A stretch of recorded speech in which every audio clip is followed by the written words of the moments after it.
welcome. I don't know why that always happens. It's always the Monday, you know, Monday is the muted mic day. Welcome back. Or welcome. Welcome Vicente, thank you. Yeah. Today we go from the character modeling. We modeled the character over the last 1 or 2 months, I think. Went through the entire process of modeling the body all the way to the armor. And now we're gonna go to the weapon. The weapon, we haven't touched it at all yet.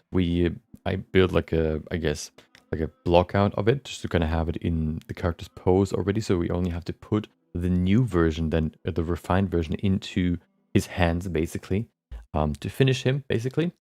Yeah, today we're gonna start modeling the weapon. It's gonna be a scythe. You can see it in the YouTube thumbnail if you're curious. I see you're on YouTube now, Vicente. You transitioned over. I see there were some people that switched from here to there sometimes. I guess using certain benefits on either platform. And yeah, we're gonna go. We're gonna start from scratch. We will go through the, well, at least I don't want to say we go through the entire process on the stream, because I kind of want to probably finish the weapon next week, so that we can then next week do something else. So I'll probably work on it over the weekend, because we can probably not finish the entire thing on stream, but at least we can include everything that I guess is new in weapon modeling necessarily. Maybe, you know, you only want to see the weapon modeling and you haven't really watched the armor modeling. We generally use the same methods, but you know, if you haven't watched the other one, then we can at least include the same things in the weapon modeling part, basically. Latency, yeah, latency is a little bit longer. I don't think I can do anything about that. I think that's just YouTube.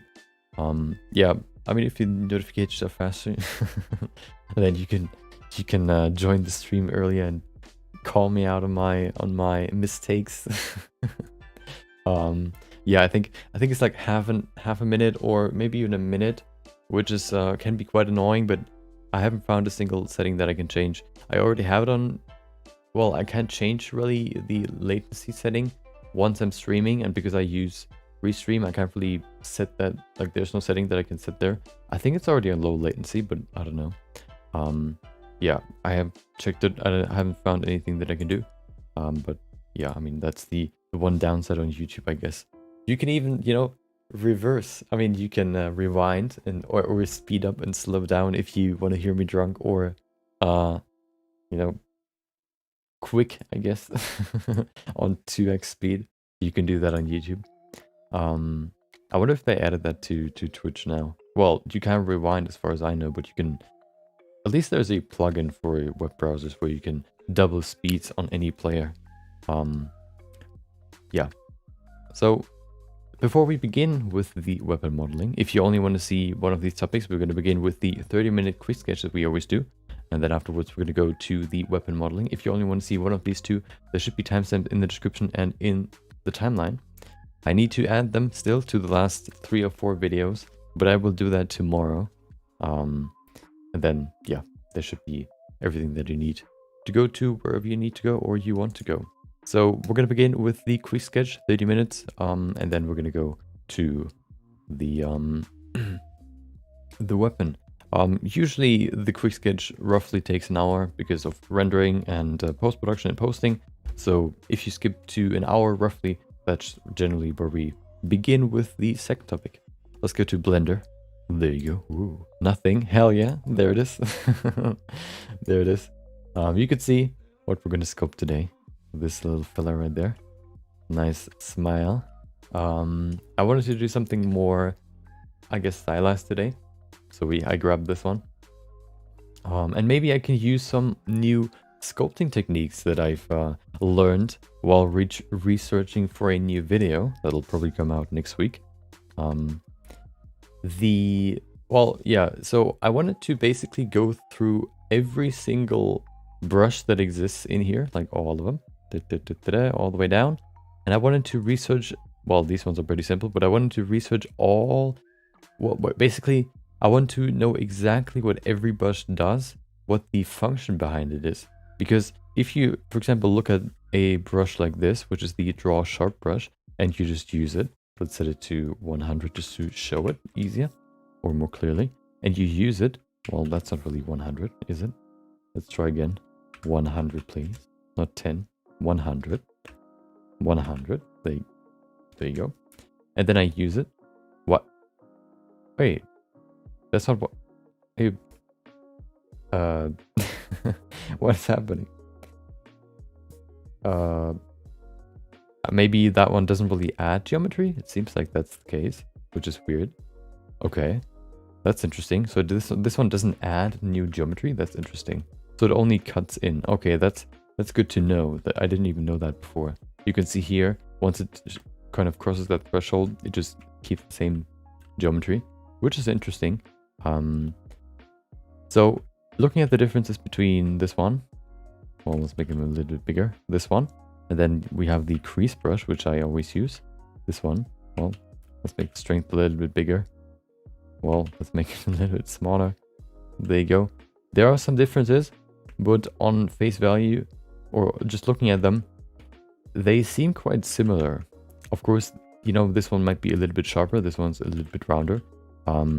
But I wanted to exactly know what the difference actually is. And so I've been researching every single brush, what it does, and what settings you have here on the side. And I actually learned a lot about sculpting in Blender, or new functions that I can use now, which will help me not only speed up, but also make the process easier when sculpting. So that'll be a very, very nice video, or that'll be a very valuable video, probably not just for me already, even though I've just been looking up probably all the sculpting tools up to the snake hook brush, but then for the, the video watcher, I guess, as well. I might even consider switching up my standard brushes a little bit. I wanted to switch to the Draw Sharp brush for when I crease stuff, when I create these crease. Why does it work now? Wait, what? Oh, okay. No, there was just geometry left. I was considering going to the Draw Sharp brush to... Is it the same with the Draw brush? No, this one actually adds geometry, but why does the Draw Sharp brush not? That's so weird. I was considering going to the... using the Draw Sharp brush instead of the crease brush. Because of a certain reason that I'm gonna explain in the video. But it might not be the best solution, because I like to have dynamic topology on all my brushes, which the Clear Sips brush has, the crease brush has, and if the crease brush is almost like the Draw Sharp brush, but it can use dynamic topology, then I'm just gonna stick with that one. Yeah, we'll see. Maybe it's just a glitch and it's gonna be fixed at some point, but I'll just, I think now I prefer the crease brush more. Okay, I don't want to waste any more time than I already did. We have 30 minutes to sculpt this dude right there. Let's begin in 3, 2, 1, go. There you go. Okay, so as always, let's start with the biggest shape possible. Well, maybe we shouldn't start with 100 resolution. That'll probably nuke my PC. How about we go to 20? There you go. Okay. I don't want to make it too long. Oh, that's interesting. That's actually pretty good. Today, or this week, I'm currently editing a video about the process for all these images, or for all these... Well, my process basically when turning a 2D image, a single 2D image, into a 3D model, I guess you could say. Stuff like these quick sketches basically every day, or my more, I guess, elaborate projects. They almost all the time are based off of a different image that inspired me to do something. Maybe not necessarily exactly that, but maybe even just the idea, or combining multiple ideas into a new piece. And then, kind of figuring out how to do that, how to turn a 2D piece into a 3D piece quite efficiently. And while making sure that it actually in the end looks like the piece that you wanted to recreate. This is quite wide. Blockhead right here. Make it a little bit smaller. Oh, maybe, we'll see. Yeah, so that's gonna be probably come out like in Wednesday or Thursday. There you go. Look at him. Isn't he beautiful already? Such a beautiful creature. There you go.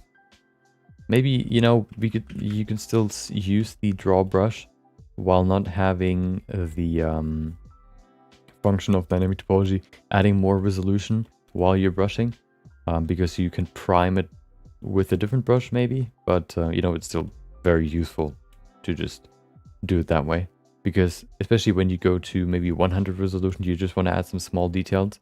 Not being able to add more resolution in a certain very, very small spot where you want to add more detail can probably be quite annoying, because then you probably add more resolution than you need with a different brush, and then tweaking that can probably cost more resolution, I guess.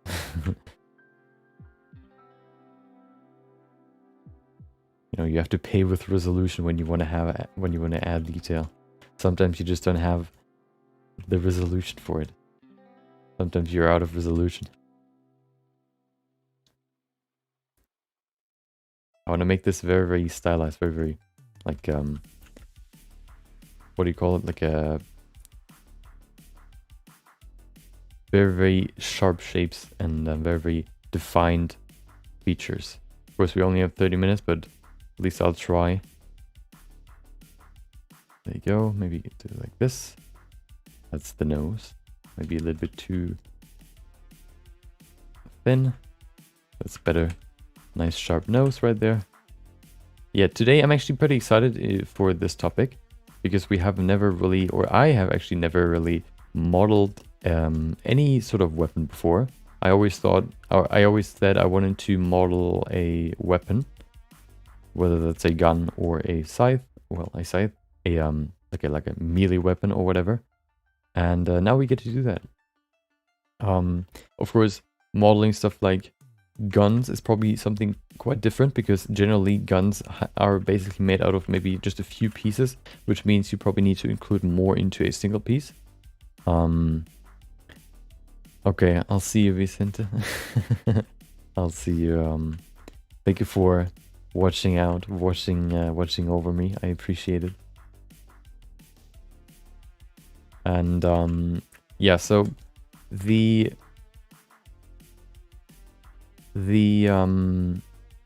be, you know, not necessarily something new, because we've already modeled the armor and the process is basically the same as far as I would think, but it's still different. And coming back to the guns are, I think, more compact, and you would have some well, with the scythe, for example, there are all of these plates on top of each other, which you can probably just model in separately, and then you can just stack them on top of each other as different objects. But I think with guns, the difference is that you can't really do that necessarily, because you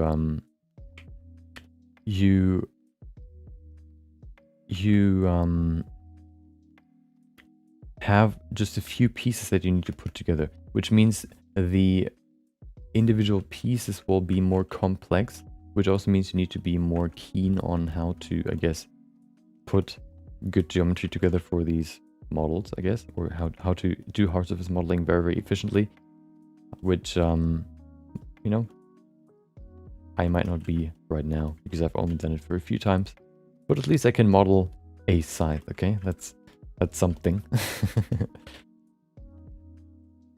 And I'm proud of it.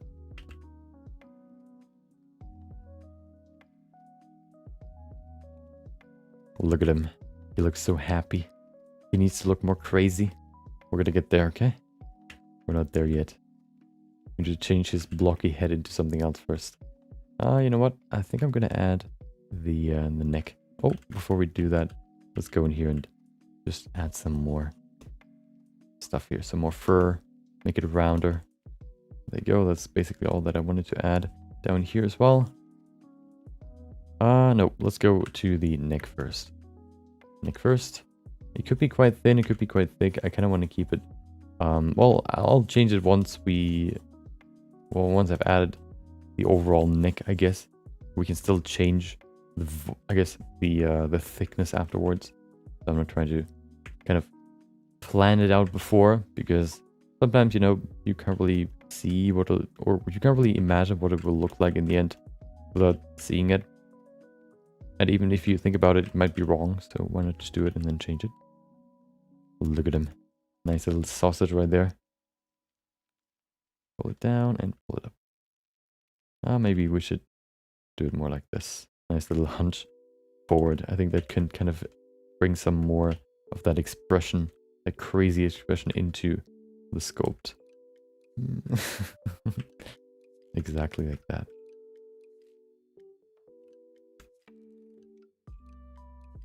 There you go. Sculpt. I mean, smooth. Okay, I think it can be wider. Give him wider shoulders, maybe even a higher neck. Not too far though. Okay. That might be too far. Yeah, I think that's better. Okay. Maybe we should refine the neck a little bit. It's currently kind of mushy. It's very, very soft and smooth, no real definition. So how about we add that right now? Just kind of trying to separate the head from the neck. It kind of just transitioned from one to the other, which didn't really look that great. Let's add the ears. The ears are quite long and pointy. So let's add those. There you go. Make the ear shape. Make them a little bit thinner here. There you go. Welcome back, Hustler. I hope you had a not so stressful weekend.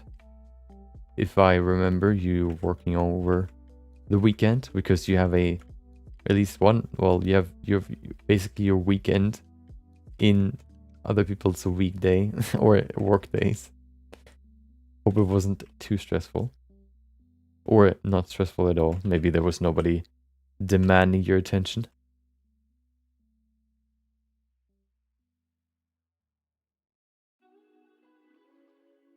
Look at him. He looks so happy.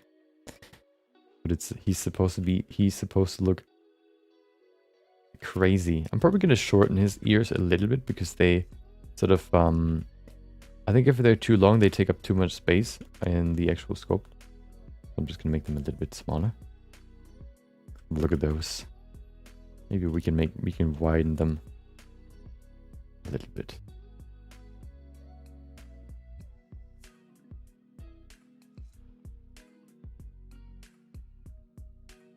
There you go. Okay. Perfect. Oh. Okay.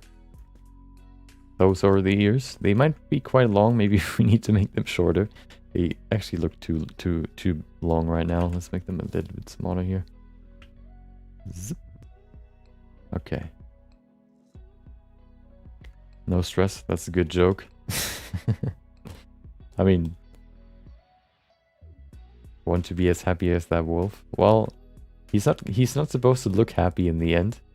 But right now he looks very happy. I agree.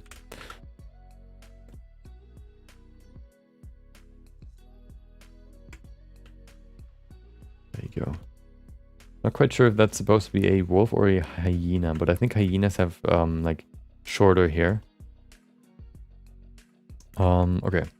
We need to change some expressions here. I think the eyes need to be bigger. First of all, rise and round. Add the small little tear duct here in the bottom. There you go. Look at him. Okay. We then probably need to increase his eyebrow height. Like this. Just to kind of bring in this crazy look. There you go.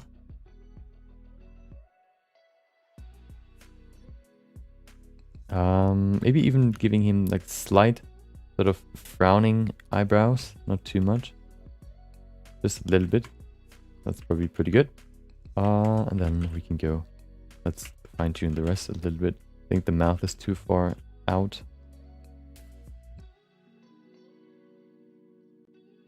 And give him a cheekbone right here. There you go. Okay, not really too crazy, but it works. We should probably work on the teeth, but let's add these. No, I'm gonna add those later. Let's go to the teeth now. The teeth look very, very rough.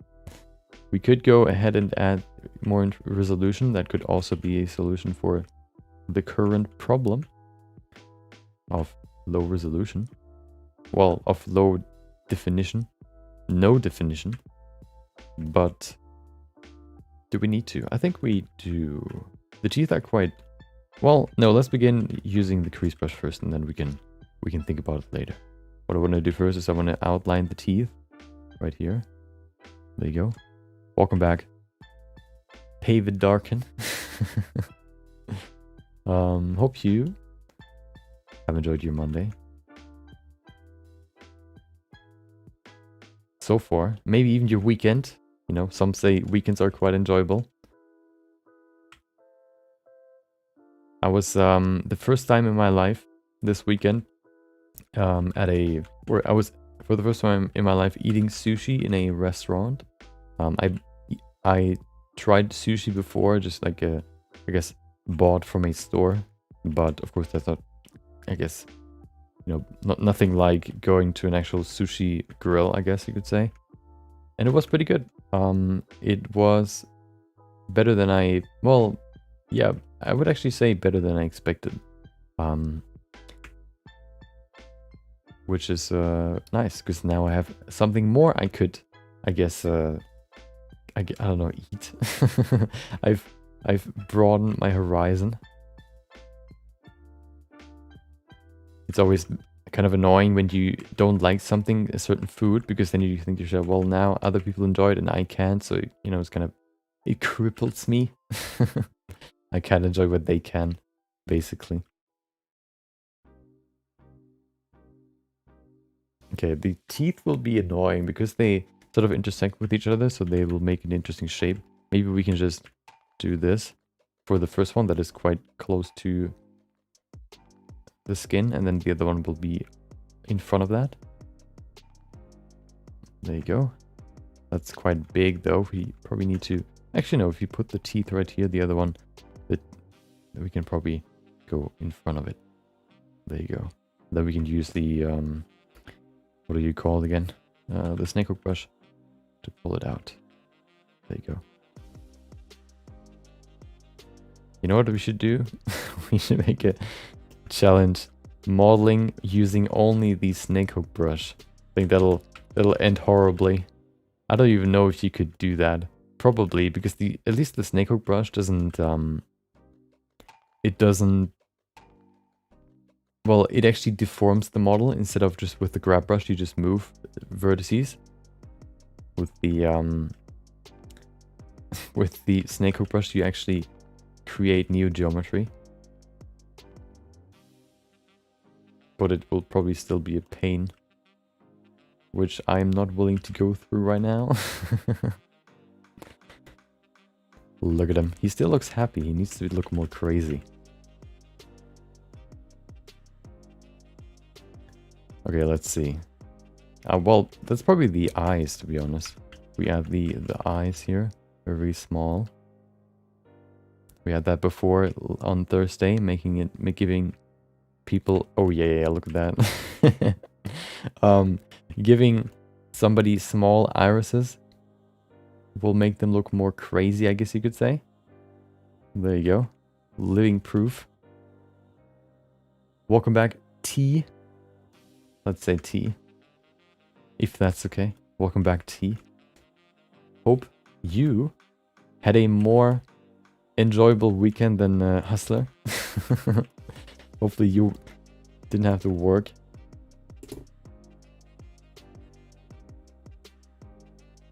There you go. Nope, I need the snake hook brush. What I want to do now is I want to add some fur. And the easiest way to do that, actually, which I found out recently, is using the snagehawk brush and then setting it to linear. This way you can get these nice sharp sort of endings. Well, they don't really look super sharp right now. But you can see right there. We do it here, for example. We can make these nice little fur strands right there, and then we can add another layer to make it enhance the look a little bit. There you go, and we can very easily make multiple layers of fur like this, which I think looks pretty good. And it's very, very simple to do, to just pull it out. We can speak good. A little bit of a shame that it's over. Yeah, you know. Sometimes it do be like that. But that's, you know, that makes them more special, and, you know, you try to make the best out of them. Which might, you know, might even be better. You appreciate them more. Oh, let's make them. There you go. Oh, you think it's spooky? Nice. Yeah, it looked pretty happy before, but now it's kind of turning into a crazy sculpt, which is good. He had a very, very happy expression before, but I think once we added the irises, it looked a little bit crazier. There you go. Like a fishing hook? Let's see. Oh, yeah, not just straight. Let's see, like this. It's kind of hard to really get a good angle here. I'm kind of giving it like a more of a wild look, so they all don't just go in the same direction. There you go. Might look too sharp, but I think that's okay for the beginning. Maybe we don't have too much time more than the beginning, but at least it doesn't look horrible, okay? That's all we're shooting for. Not horrible.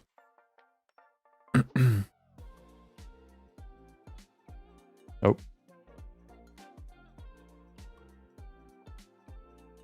Save?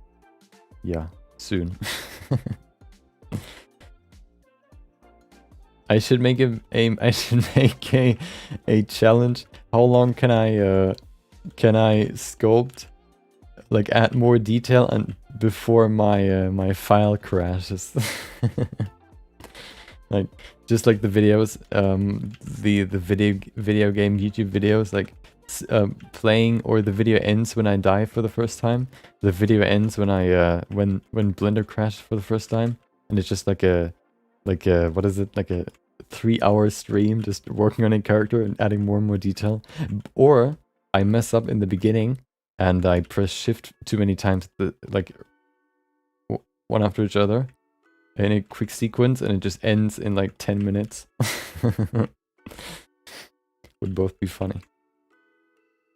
It's pretty hard actually to crash Blender if you're not trying to, I guess, cheese it, let's say. If you're not trying to just force crash Blender, I think it's pretty hard to crash it if you're just modeling whatever you want to model.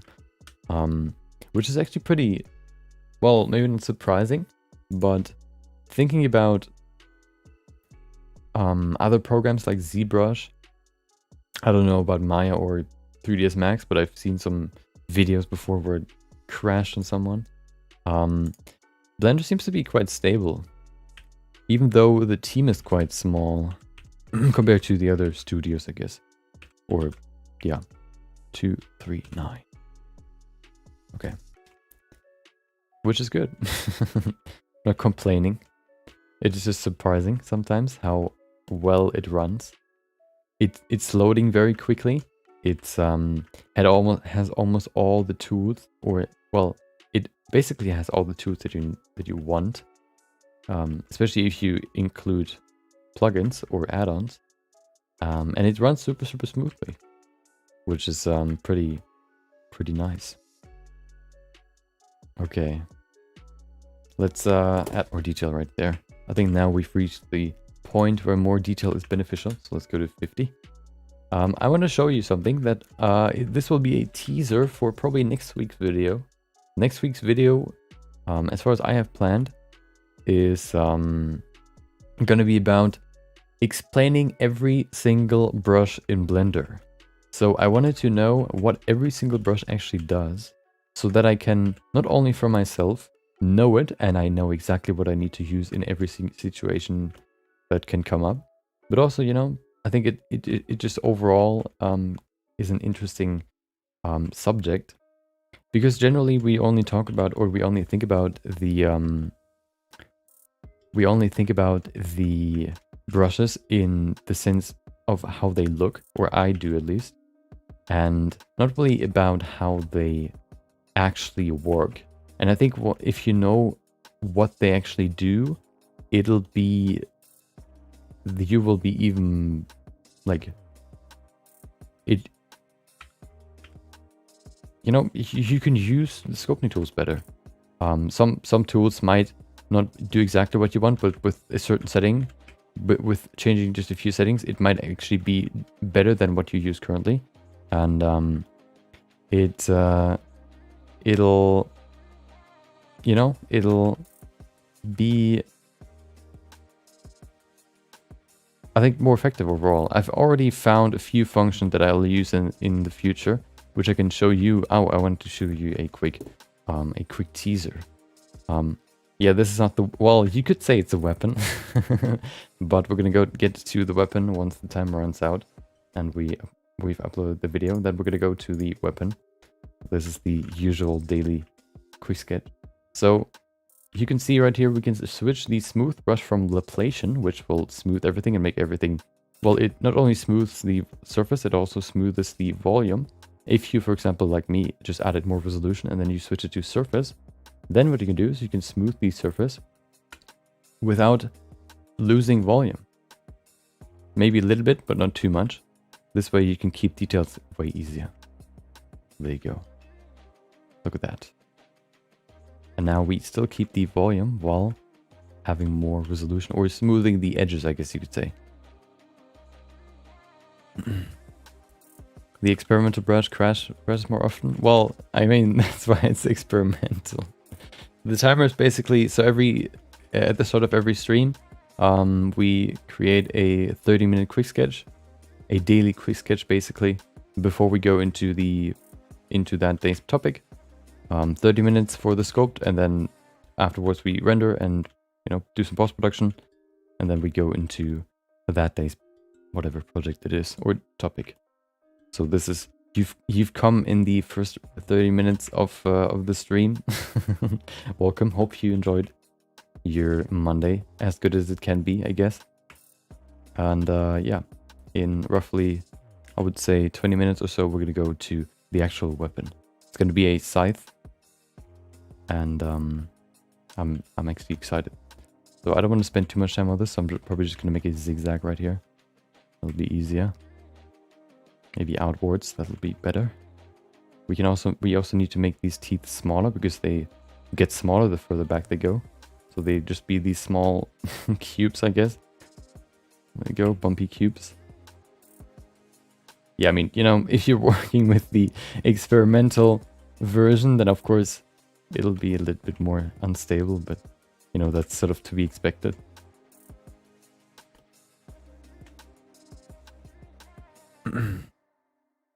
Yeah, I don't think I've ever, well, of course, the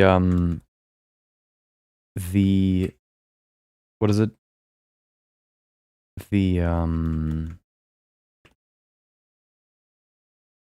I've never really found a feature that I needed where I then switched to a new version. I always like to have a stable program, because, you know, maybe it might happen that I don't save and I just lose the I lose my progress, and I always hate it. So I always stick with the newest version, with the new stable version, because I would, you know, why would I risk, or why would I use a function? Or I don't really value having a new function over having a stable version. So that's just me.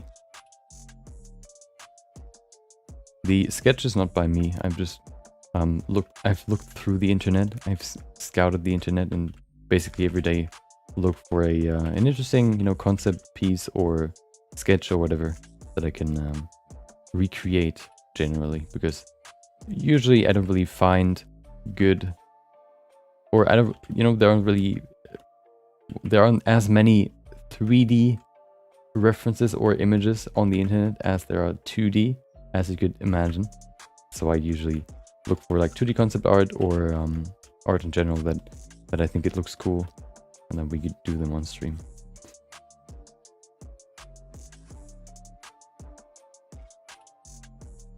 Exactly. I steal the art, I say it's mine, and then I sell it on Gumroad. And I expect you all to say nothing. I'm not obsessed with vodka, okay? Well, no, I'm also not drinking. I'm not drinking vodka, and I'm not obsessed with furries. Well, he looks kind of crazy. Let's bring his iris in his eyeballs. They look kind of weird, kind of bulging. Oh, well, we probably give him actual eyeballs anyway, so we don't really need to adjust them. But what we need to do is we need to remove them so we can add them. Well, yeah. There you go. You know, that's, I guess, another trick. The crease brush is actually pretty good to just remove volume. Not necessarily for to add like small creases, but you can actually remove a lot of volume very quickly. Which, you know. For example, I generally use the, what is it called? The clay strips brush, which isn't really suited that well for it. I wonder if the draw brush does it pretty well. Well, it's a little bit weaker, but it's almost the same. So you could use the draw brush as well. But because the crease brush already has the subtractive function as its intrinsic function, you don't have to press Control. I like to use that one because you just have to press without pressing Control, which makes it easier. There you go. Look at him. Now he looks even scarier. Okay. Let's see. The nose can probably be a little bit pointier. There you go. Okay.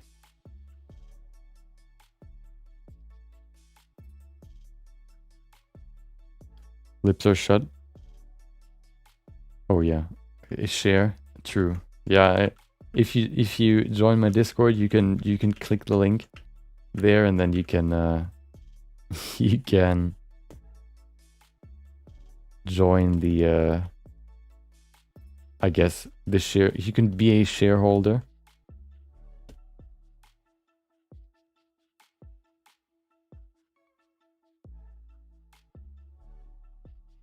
And you get some of the money. I mean, you know. Problem with that is, you know, if only people join, then there's nobody to pay, which is the bad thing about it. But you know, that'll be ironed out later. I think the system is pretty good. Oh, nice. At least Discord. I mean, Nightbot works in on YouTube. You gotta search for a 3D model. I wonder if have we ever done a 3D model before? I think we did, but usually with 2D models, I think they are more fun because you have some more room for interpretation, which you don't really have too much for you know, for 3D models because they already exist in 3D space. With 2D models, you can kind of interpret some things. Generally, with them, you don't really.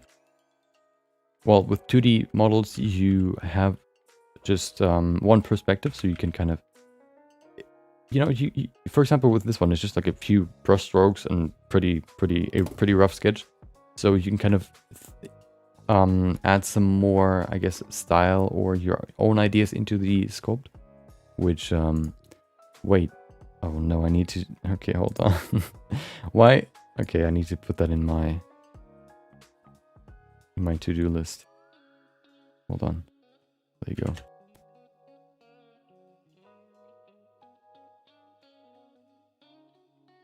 There you go. But at least I think I fixed the or at least it'll be better now. I fixed the mic. I actually looked into my settings, and apparently all the filters that I have applied on my microphone, well, which were only 2, but they were disabled. So that's why you could hear every single, I guess, noise that is coming from my mouth. And now I've enabled them. Hopefully now it'll be a more pleasing listening experience. Oh yeah, sure. I knew that it was 0 time, but I just continued. Okay, there you go. Let's add the eyes. There you go. Yeah, okay, so for the eye, let's just make a quick eye here. Grab this, it doesn't need to be much bigger. Maybe it's actually too big. No, it's actually pretty good. I'm gonna grab everything here. Extrude it back. Scale it on the y-axis -1, so it's mirrored to the other side. There you go. We then go in here. Do the same again. Perfect. Maybe we could even extrude and scale. Hello? Why can I scale? What is going on? Oh, we just can't see it. Okay. There you go. Perfect. Look at that perfect eye. Let's smooth it. Well, okay, well, maybe we should use a few subdivisions here. There you go. Okay. Perfect. I like to remove this inside hole just because then we you don't really see a like a wall in the back. You just see the never-ending black hole that is the iris eye or hole, which I think looks better in the render in the end. Let's add the eyeball. The eyeballs generally need to look outwards a little bit, not only because of the sketch, well, basically because of the sketch. The big difference between predators and, I guess, prey is, generally speaking, predators have their eyes pointed forward, whereas the prey animals have them pointed outwards. The predators, as far as I know at least, I'm not an expert, an animal expert, but that's what I remember hearing once. So I'm basically an expert. They are pointed forward because then you have a 3D vision, which is more important if you're trying to hunt. But for animals that try to, or are basically being hunted, it is better to see a 360 degree around yourself to, you know, cover more space around you. So you always know when somebody's approaching you from whatever angle.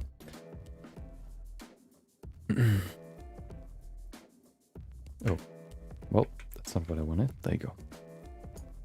So we need to make him rotate his eyes. So he looks even crazier. Look at this. Yes, that's perfect. Maybe bigger? No, I think that's pretty good. They kind of come out of the eye, which also looks pretty good. Perfect. Okay. Let's do the render. This is a very good start. Place to start learning sculpting. I've grown pretty adept at shaders and modeling, but I have just never gotten to sculpting. I actually did a so one of my first videos on YouTube was actually, well, 2 videos where I basically went through or explained how to model in Blender, going from start to finish through a project, and using all the basic functions that you use for, you know, in Blender, as a beginner tutorial. Maybe it could be an idea to do that for sculpting as well. But so I think how I started was I watched a few tutorials from Jan Sculpts, and then I just did it. I think sculpting is more about practice than learning techniques necessarily, because the more you do it, the more you kind of want to explore more of the features, which, you know, teaches you more about sculpting. And I think generally sculpting, if you look at percentages, I guess practice, comparing, like, if the entire thing is practice and what is it? Practice and, I guess, technical knowledge combined, I think for poly modeling it could probably be more technical skills or technical knowledge than practice. I think for sculpting it's more practice than technical knowledge. Okay. Let's go into the render. Let's choose this side. There you go. Perfect. I want to see both eyes right there. I think that just, I don't know, makes it look better. There you go. Perfect. Fits perfectly into the frame. Let's append the lighting. Collection. What do I... Oh, hold on. I can actually just grab the newest file. Now I actually cleaned my collection, so I exactly know which one I need to grab. Perfect. Look at him. Isn't he amazing? Okay, let's go to the world. He's too bright. We need darker shadows. More contrast. There you go. We also need a dark background. Perfect. Okay. Oh, we need the material as well. There it is. Hopefully. Maybe. Maybe not. I should name that one as well. Yeah, you don't see them, but I see them, and I always grab the wrong one, so I wanted to save some time there and, you know. Oh, that's the emissive shader. Hold on. Wait, where's my... I didn't use one last time. Okay. Apparently not. Oh, wait, didn't I? Okay. I guess not. So, which one is it now? I have material 002, and I have material 008. Let's try 008. Nope, that's something else. How about 002? It's not going to be 002, it's going to be... Nope, is it? Oh, that's it, perfect, it's 002. Let's call it Quick Sculpt. There you go. Welcome back, Zachary. I hope you had a great Monday and weekend. Maybe even Friday. Okay, let's set up the lights. The lights are quite overtaken right now. Let's work through them one by one. Oh, I kind of like the shadow over the teeth right there. Right there, that's pretty cool. Although they might be a little bit too much right now. That's better. I kind of want to have it more over here though, because then we can keep some of the forehead structure as well. This light or the light in the background. Maybe we can put it over to here. I think that's pretty cool. Maybe we can push it further back. Maybe, no, I like it there. Okay. Then we have the other, what is that? Oh, the color. Oh, that looks pretty cool, but it doesn't really fit that well.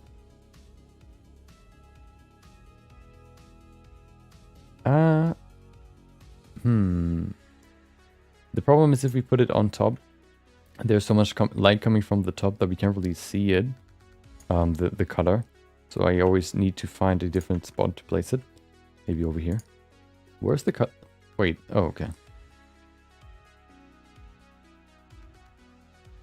Maybe the color doesn't need to be super strong on this one. Maybe we can place it over here. What color should we use? Maybe something bluish more, or purplish blue. That looks pretty cool. Maybe we should increase the power. Dynamac Yan are good to see the pretty sculpts. They don't go that deep in explaining why something is the way it is. It's more why they do what they do. It's more explaining the process rather than well, it's more a quick explanation rather than a deep dive. But he, or Jan at least, has done like a deep dive before, at least a few tips and trick videos, which I found pretty useful. To, I guess, you know, at least learn the basics of sculpting. I don't know where to put the light. Light looks weird everywhere. Maybe we Oh, that looks pretty cool. Just like in the background. That could be pretty cool. Definitely we'll try all three. I've seen a few. Okay, let me give you a list of videos that you can watch real quick. Okay.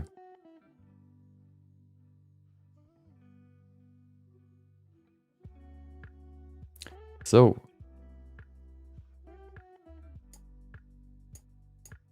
okay. If you want to learn Blender sculpting, until I have made tutorials that go deep into how you begin learning or how you begin sculpting in Blender, I will give you my suggestions, what you can watch to learn about Blender sculpting. So the first one that I have watched is right here. Let me show you which one. It'll be oldest. So I've started roughly 2 years ago. This is 3 years ago, but that still works. Sculpting a stylized character. This one, for example. No, which one did I use? I think I've watched. Which one is it? This one. 10 sculpting tips. That's what I watched. He goes over some. Today I will give you my. Okay, hold on. He goes over some easy mistakes to avoid, like not affecting the other side of the sculpt, but while having a big brush, for example, stuff like that. And generally just ideas and tips that you can use to, you know, avoid some easy mistakes. Did I texturing in Blender? Sculpting warnings, I think that's the one that I meant. Then overall, I've just watched a few of his tutorials to kind of learn his technique. And then from there, I think I just did a few myself. I think a good one, especially if you want to go deeper into not only techniques, but also not mentality, but more the theory behind sculpting. You can go to Flip Normals. They also do some I guess time lapses, like this one, for example, or they sculpted Godzilla or Majora's Mask. They use ZBrush, but I think you can basically almost everything you can do here in ZBrush, you can adapt in Blender and use in Blender. So these are more like, for example, time lapses, but they also talk about different topics like, okay, well, there's a new tutorial about how to learn sculpting in Blender. I've not watched this, but generally their videos are very informative and very, I guess, well, because they've been working in the professional field before they, you know, did YouTube and their other stuff, their personal, I guess, businesses. They've been working in the professional industry, which means they have probably some more insight and some more, professional knowledge, which you can also find in their videos. They do not only say, well, you can do it like this and this and that, because, you know, that's my tip for you. They actually say, well, we do it in the industry like this because of this and this and that. So you can get some more insight in why, for example, the professionals do it in the way they do it. Which I found quite helpful. I like to not only know what the technique is, but also why you should use the technique, because I don't want to use something without knowing why I use it, because then I can't know if there's something that's better than what I already use, and I can't really improve what I do because I don't know what I would look for to improve. So yeah. That's one thing. They also have like paid courses if you're into that. So many suggestions, but I haven't.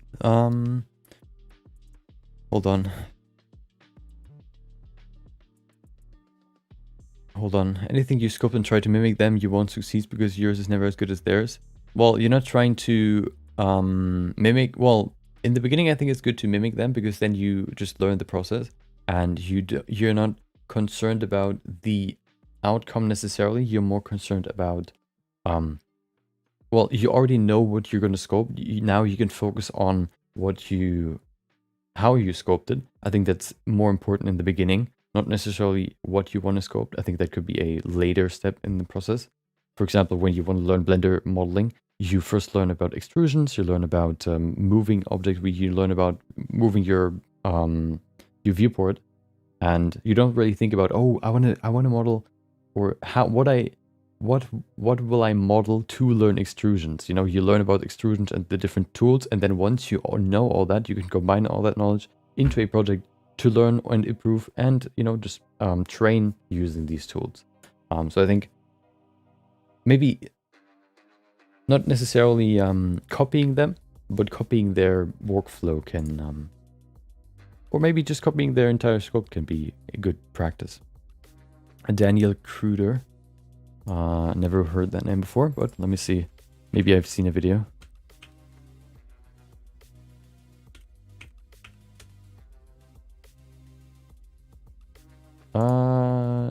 I don't think so. Generally speaking, I am not super interested in more anime-like modeling, I guess. Seems like he does more of that. It's not generally my style, so I haven't really watched many tutorials about it. But yeah, I haven't checked them out before. But he seems to do like more longer tutorials as well, which means, you know, you can get some deeper insight in there as well. What were the other ones? Speedchar. I think I've heard that name before.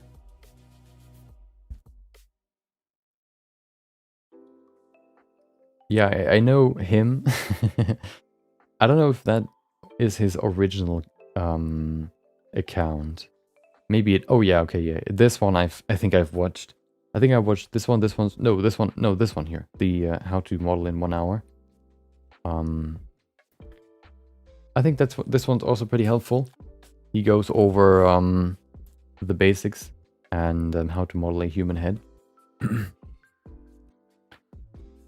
I think he also does more about he focuses more on realism, which I think is good in the beginning, because if you know how to do something realistic, then you can simplify it, which is better than trying to simplify what you don't understand.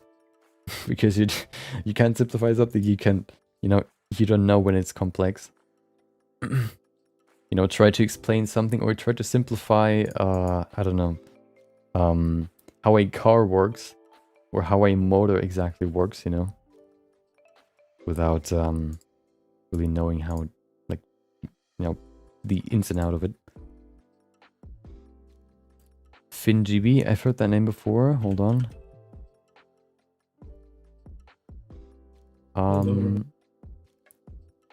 Yeah, he's the one that I actually saw using the technique with the skull before.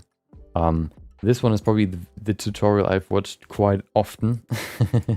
Just sort of, I was fascinated by him, how much he detailed the skull before he goes into the next stage.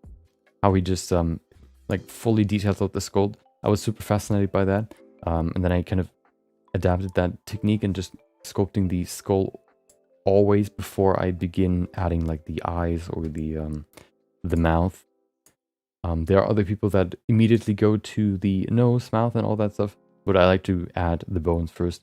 That just gives me a better sense of not only the different layers, but also a different, I can place stuff like anatomy and all that easier, because then I don't have to focus on, okay, well, the eyes need to be there, but how deep do they need to go?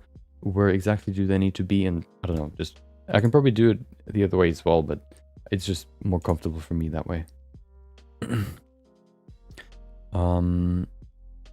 Victory 3D. Victory 3D? Nope. Hold on. Unreal Engine. I've seen this video. Well, recommended, but I haven't watched it. But yeah, I've not watched any tutorials from him. But I've definitely seen his videos before. Brian Kingston, I think I've watched. Hold on. I don't remember. Oh, I can probably pull one up that I think is very helpful. Brian Kingston, I think that's him, right? Have I watched him before? Yeah. I've also watched him before.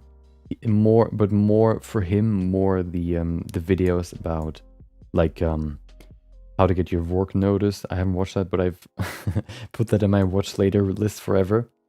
How to show your work, stuff like that. Sculpting with hair booleans, that's one I watched. Definitely interesting stuff that doesn't necessarily go into the techniques of sculpting, but more about, well, you know, other stuff like this one here, how to show your work, or the mindset behind how you work, or, you know, just different, I guess, theoretical topics, which I found pretty informative and interesting. Flip normals, hell yeah. Rodeska? I think so. Hold on. We're already stalling way too long. Hold on. We're gonna do 3 more, okay, and then we're done. Wait. Isn't it? Oh.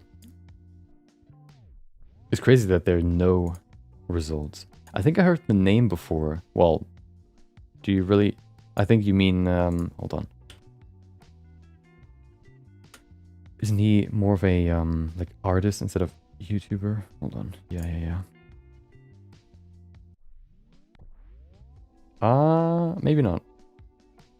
I think I heard the name before, but maybe not. Maybe that's a different name. Udit. Hold on. 1999. Oh, yeah, I've seen... Oh, that's actually... no, not this one. There's actually a video that I wanted to look at. Maybe this one. He has a similar hairstyle that I like. So I wanted to watch his video about his hair workflow. So let me just save that one. Oh, of course. I've not watched any videos about him, but I've watched from him. I've seen some images from him before. And some videos got recommended to me, like this one, which I wanted to watch later. But I haven't. But I want to. Tism. Hold on. Oh, there's one more. Oh, Flycat does full-on workflows as well, or full-on not only tutorials, but also basically like full-on speed art. Sometimes in multiple parts, going through the entire process of, for example, creating a character like this. You know, recreations like this, which I found to be pretty helpful. Especially, what I like about speed sculpts, or what I like about speed art, is that you can, if you want to only know about a certain part of the process of somebody, you can just skip to that process and just look exactly at what you want to know. Well, how did he model the armor, for example? You know, how did he model the armor on his character? Well, he's been modeling the armor first. I mean, the clothing, and then you can see, he didn't sculpt it. He actually uses poly modeling to create the armor. That's actually where I got the technique for our sculpt from. I wanted to know how much sculpting is involved, how much poly modeling is involved, and yeah, I adapted basically what he does, which turns out is quite good. So far, I like the armor modeling process. Yeah, so this, you know, if you just want to know a certain thing, then you can find it here, most likely. Yeah. Okay. He privated almost all his videos. Oh, okay.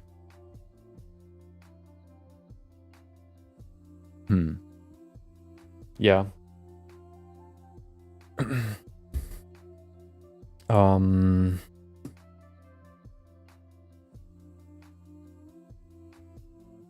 Wait, what? Hold on. Yeah, I've heard the name before, but I can't remember exactly. Okay, let's get through this. I don't want to waste any more time, because we need to work on the glaive. I will work on it probably over the weekend if we can finish it this week, or the streams this week, because I want to do other stuff next week. Probably working on the base, and then finally finish the character, because I want to get it done at some point. No, we need to do the wraith as well. The wraith shouldn't be too hard though. Okay. I think that's okay for now. I think that's okay forever, if I do say so. Oh, this one's better. Yeah, yeah. Just want to bring in some more depth here in the back, or in the bottom, right there. Perfect. There you go. You know what's weird? So there is, well, the only person or the only people that I really talked about this like YouTube channel, for example, was like my friend. I said like, hey, I wanted to, you know, do YouTube videos, and well, basically that's it. Nobody else knew about it, and or knows about it, and then today I see that for some reason I every time you go to your like switch channels, because you know, video channel, YouTube channel, and private channel, I guess you could say, I switch between them, and then you can see the notifications. Well, hey, there's a new subscriber or whatever, and I see that somebody subscribed to me that I know in real life, and I'm like, wait, I don't know them like close. I'm not really close to them. I just know them from work. It's their like a husband of a co-worker, and I was like, wait, how did they even find me? How is that possible? I'm just like, wait, what? Maybe at some point they'll mention it, maybe not. Maybe they just, I don't know, saw it randomly and wait, oh yeah. They you know, just subscribe. I don't know. Weird though. I was kind of surprised by that. Okay. There it is. Look at him. Look at him. Let's oh, I think I actually want to adjust the shader real quick. Dico, never heard of it before. Never heard of it.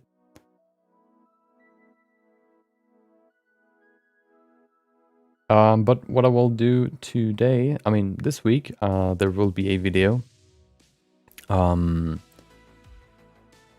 This week I'll put out a video about my sculpting workflow for these sculpts where I have a 2D image as a base.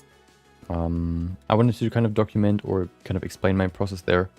So that'll be a video that'll come out probably later in the week. If that's interesting, you know, you can check that out. Wait, oh, there you go. The sculpt that I'll explain, you can see on Instagram. It's the one, the girl with the big teeth, the big mouth. I decided to spend a little bit more time on the last Friday on my quick sketch. I think I worked on it for 2 hours. I thought it looked pretty cool, and I think that could be a good example for my process when it comes to sculpting, especially transforming or recreating 2D art in 3D. I think there are certain unique challenges for that can be, well, that you can only really learn if you, that you only really need if you do recreations, I guess. And yeah, so that'll come out sometime this week. The girl with the big TIT tit? Wait, what? I don't remember any of those. I haven't done any of those recently or ever. I don't know what you mean. Okay. Hold on. There you go. Nope. There you go. Have to head out. I shall be back. Shall be back later. Okay. Hope you enjoyed the stream. Thank you for joining. I hope you enjoy the rest of your day. Oh, wait. I have a... Oh, I actually don't. Okay. So, wait. I'm gonna concentrate on this real quick. There you go.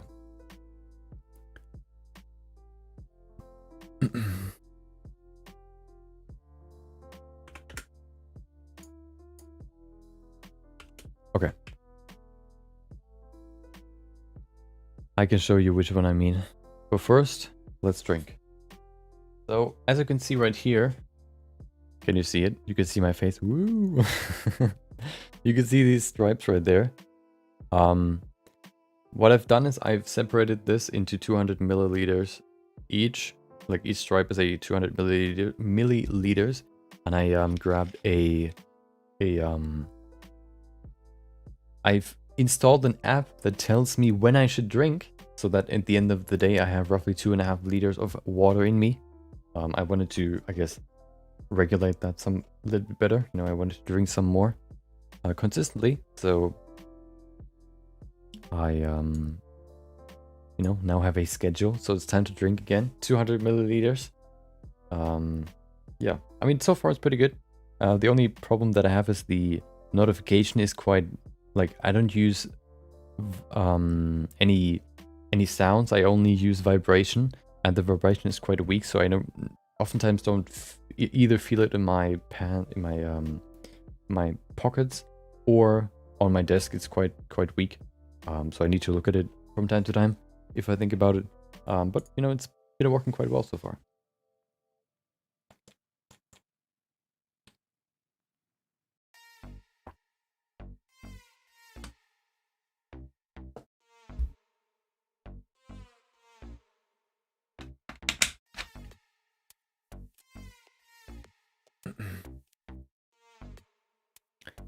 You're wearing a helmet? Why?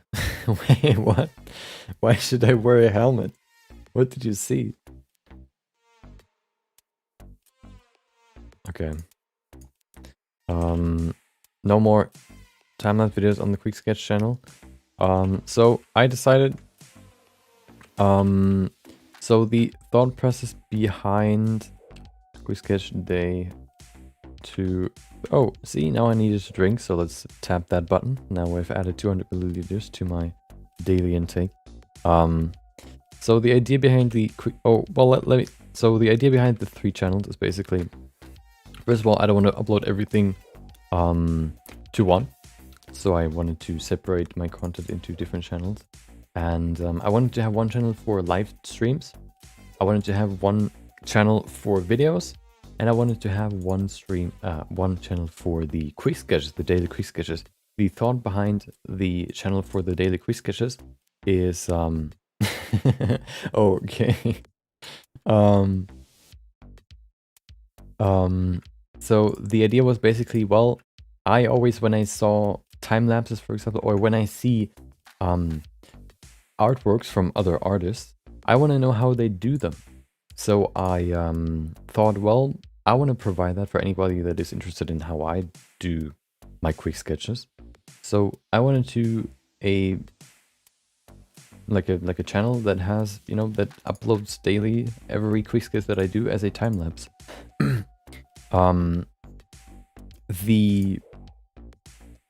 The thing that I noticed, or that I then at some point realized a few months ago, maybe 1 or 2, is that, well, it's you know, I already have the process on YouTube, which is on the live channel, and so, you know, it took quite a lot of time to edit these videos compared, you know, if you do them every day, you know, they roughly take I would say like half an hour to, well, yeah, generally half an hour to 45 minutes to edit, because I would not only edit them for YouTube in a 19 by, what is it, 19 by, wait, no, 1920 by 1080 format, but also in a mobile format, so I can upload them to TikTok and Instagram. So it took quite a lot of time of my day, which I wanted to use for something more productive in my eyes. Which means, you know, if I don't spend the time on these time lapses, I can then spend the time on videos for the YouTube or the videos channel, which I think have more value than making these daily channels. And then the other idea that I had is that I would upload maybe like 1 or 2 shorts, maybe more, depending on what I spent my time on, or what I want to work on in terms of content. I can also, you know, put out one or two shorts, 1 or 2 or 3 or 4 or 7 or 20 shorts on the video channel, to kind of maybe not necessarily fill the days where there are no new videos on the video channel, but more, you know, just to kind of, I guess, add some more content on there, which has value. So what I could do is I could at least grab some quick sketches and add some, which I think have a certain cool subject or a cool technique maybe that I've used, that I can then share in a quick short on the YouTube channel, on the video channel, rather than always doing like a daily upload on the quick sketch channel. I think I was spreading my resources too thin over too many things, which is why I stopped posting on LinkedIn and on that daily channel. There are 3/week you don't do on stream. You could toss them in one video. Oh, 3 per week. So you mean basically like a time lapse, like like a collection of time lapse it's per week, like once per week. That could be an idea as well. I don't know if that would be like of value to like the watcher. You know, if that's actually interesting or not. Because if it's not really interesting, then why would I spend my time on it? I could rather work on a more interesting video, you know. But you know, if maybe I'll ask in the Discord as well if that is actually something that is interesting, because generally I think these quick sketches are quite simple, so I don't think you know, doing these or making like a collection of them every week is necessarily super useful. But maybe it is. Maybe I just misjudge the situation.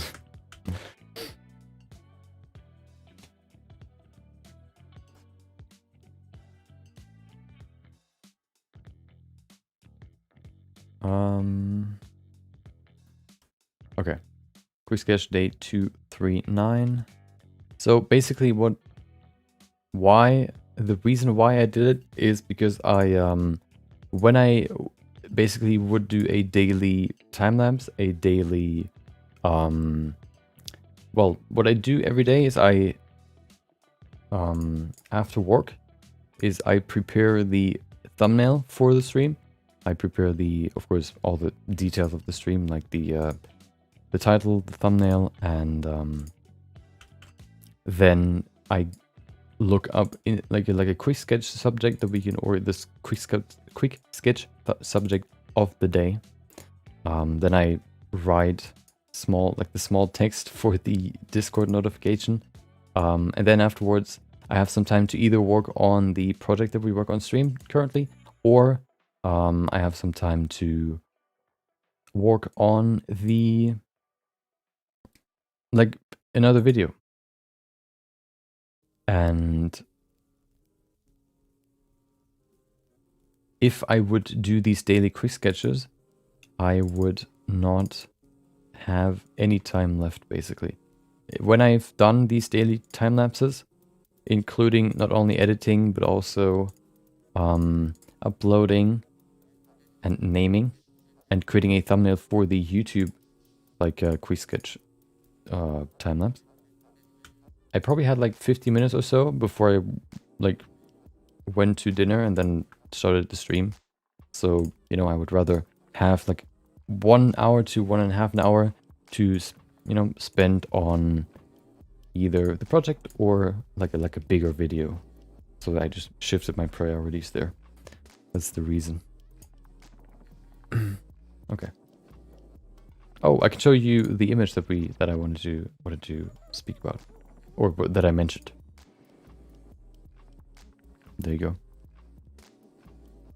There, to me at least, it's interesting to see how you interpret 2D image in 3D. At least it helps me learn. But yeah, if there are not that many people that learn from it, it would be better to spend your resources elsewhere. Maybe that collection could be interesting. You know, I could try it and see if that's something interesting for people. yeah, I mean, it's worth trying, I guess. So this one's the one that I mean. Let me show you the resource, the actual image. Hold on, there you go. Is it this one? Nope. This one. There it is. That was the original.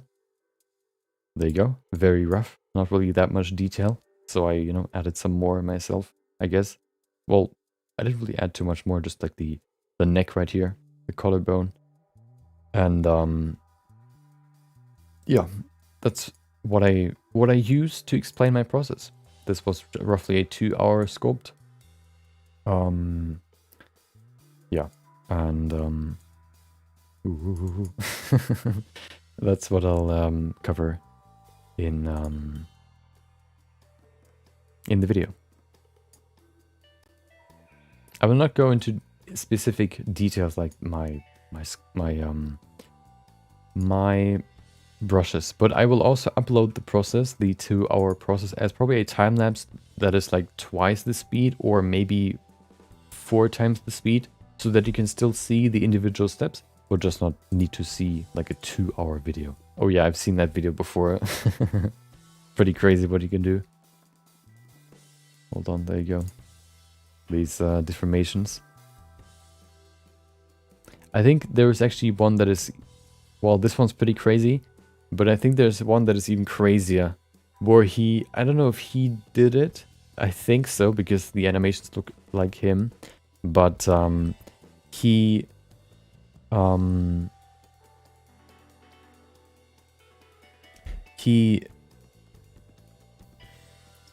made a rig that lets you create basically your own character out of the rig. So by changing the rig, you can get completely different looking people. Let me see if he is the person that I mean. Maybe not. Oh, this one, right? Yeah, is it this one? Does he change the No, this one's only showing the same face, but there's another one where he actually changes the shape, and he makes not only like male characters, he makes female characters, all that with just a single single rig, which is pretty crazy. Oh, there are more. Oh, there it is. This one. That's what I mean. That's so crazy. See how it just changes? I mean, with shape keys, I guess. Makes sense, but, it's still pretty crazy.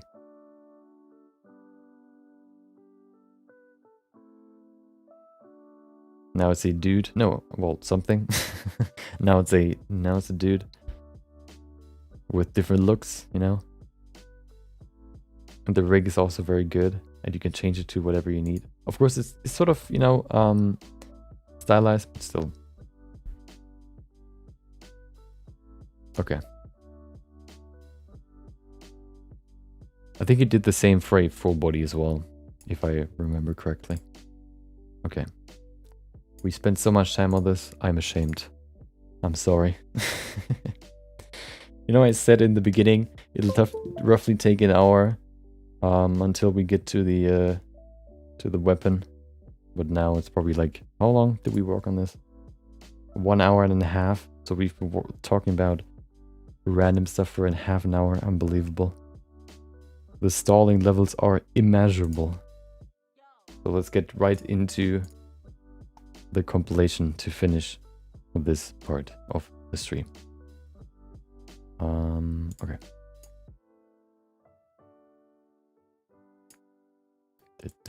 Importing, and then you'll see the good old compilation. We share knowledge and more people that can teach others. This is time well spent. True. The only thing that I always sort of worry about is that if people click on this video, because it says modeling a weapon, but then we spent like 2 or 1.5 hours from the 3.5 to 4 hours only on the quick sketch and other random stuff. I think it's kind of it's a weird weird thing. I'm not saying that it's bad, but it's kind of weird. Okay, but I think with timestamps, it's still okay. Do I need this? Do I need this? I'm confused. Nope. I'm just gonna put it away.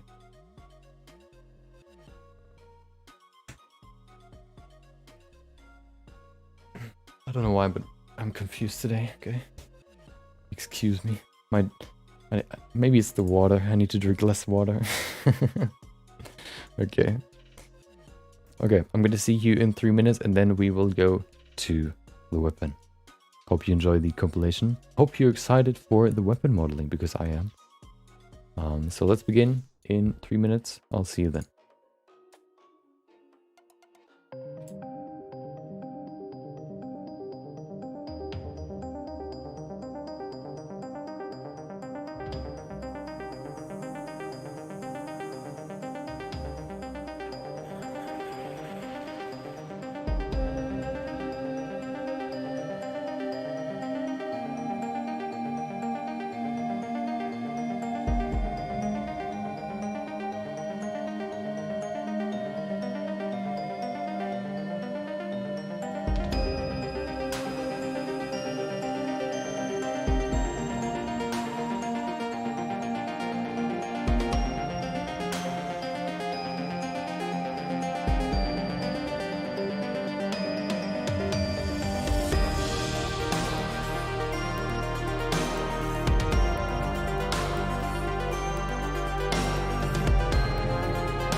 Okay.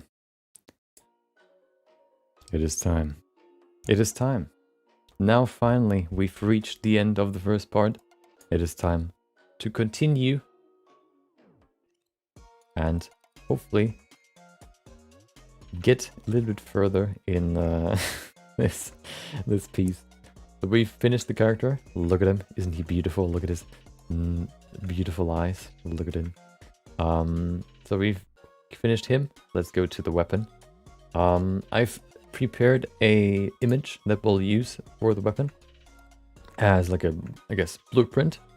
And then we're gonna go from there. So of course the problem is we don't really have a technical drawing of the weapon. So luckily though we have at least an illustration that is shot from like straight up as far as I could see.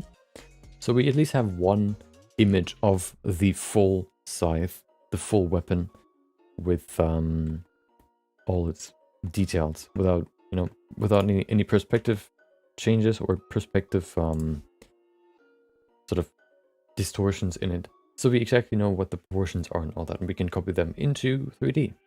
I don't think 4D, okay. Yeah, 4D, okay, perfect. I think I'm gonna put the weapon to the other side. I wanna keep the armor pieces on the right side. I'm gonna place the weapon on this side. There you go. And the way we'll do it is we will grab a new camera. And then because we use, or why do we use a camera?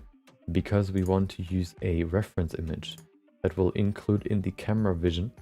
So we can basically have like a background image that we can build on top of. So we're going to go to the cameras. I'm going to add a new one. There you go. There it is. Look at the camera. Isn't it beautiful? We're going to put it right there. We will say 5. Shift F5. No, yeah, Shift F5. We go to select active camera as active camera. Select camera. There you go. Then we go to the camera settings. And we go in here and we say background images. There you go. We can add an image. Which image do we want? I'm gonna select the image that we want. It should be in here. Let me see if I can find it real quick. There it is. JPEG PSD. Let's use it. Can you use a PSD as well? Oh wow, that actually works. That's pretty cool. Okay, let's use the oh, you can have multiple. Okay, that's interesting. Let's use the JPEG. There you go. Okay, so you can see it stretched. So let's change the settings here. We need to say fit, crop. Well, crop works as well. Let's use fit. This way the weapon isn't like squashed or stretched. There you go. And now we need to place the camera on top of the scythe, or we can just create a completely new scythe. This is probably easier. So we don't really need this blueprint, but or this block out, but I'm going to keep it there for now because I want to. There you go. Now we can see the scythe down there as well. And what we'll do is basically just lay out the outline first. We will create the outline first, and then we're gonna go and you know, add more details. So what I want to do first basically is I want to just create a layout just out of simple vertices for the different pieces of this mesh, and then we're gonna go into some more details. We could begin with the blade, but I think what I want to begin with is this small little dagger piece right there, this spike. So the way we'll do this is we're just gonna grab a plane. Well, let's reset the world origin. We'll add a plane. Let's actually make a new collection, which we will call, there you go. Let's call it weapon. Weapon. There you go. Well, that's not, what did I add? I added a mesh. Okay, there it is. We'll call it weapon. This way we know exactly where the weapon geometry is. Because we're gonna not only make it out of one piece, we're gonna make it out of multiple pieces. You can see there's some layering going on, so I wanna make that out of multiple objects, not just one. Because that's just easier. Let's add a plane. There you go. We're gonna pull it over here, and you can immediately see what happens. The plane will be added to, or in front of the background. We can also put it in the back, behind the background, by just going to the camera settings, changing it from depth, back or front. We can put it in the back, behind geometry, or in front of it. I think I want to put it in front of it, because then we can still see the geometry, but also we can see the image. We can then change the opacity to see more of the geometry or more of the image. Let's keep it at 0.5 for now. And there was one more thing that I wanted to do. Oh, I wanted to change the camera mode from perspective to orthographic. This way we can make sure that the camera doesn't distort the weapon perspectively. Like, you know, there's still if there's perspective, it can distort the weapon a little bit, which we don't want. So I just set it to orthographic, which basically means it's this view right there, without any proportional displacement, or like, you know, without any influence by the proportions, or the perspective, not the proportions. Okay, let's begin with the spike right there down there. So what I'll do is I'll just grab it and make it smaller. So I want to fit it right there onto the spike, and I will now just shape the spike with my plane. We'll do it a little bit differently for the blade, for example, or for the staff, or the grip. But for this small little piece, we can probably begin with a plane. So now what we'll just do is we'll go in here and we'll move, rotate, and scale this plane until it is in the right spot. We need to remove proportional editing because that's bad. There you go, and now we can begin laying it out. This one's pretty simple, you know, poly modeling all the way. There you go. It's pretty rough in the beginning, but that's exactly what we want. Going from pretty rough to not so rough, as always. There you go.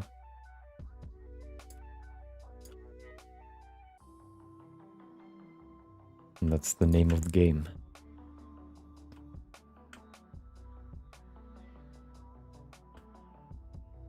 Then we can maybe even, you know, do it even wider. We just extrude it all the way to the end. This way we can lay out the beginning and end, and then we can just add a few more cuts here in the middle. 1, 2, 3. And we can place them where they need to be. That was a rhyme. There you go.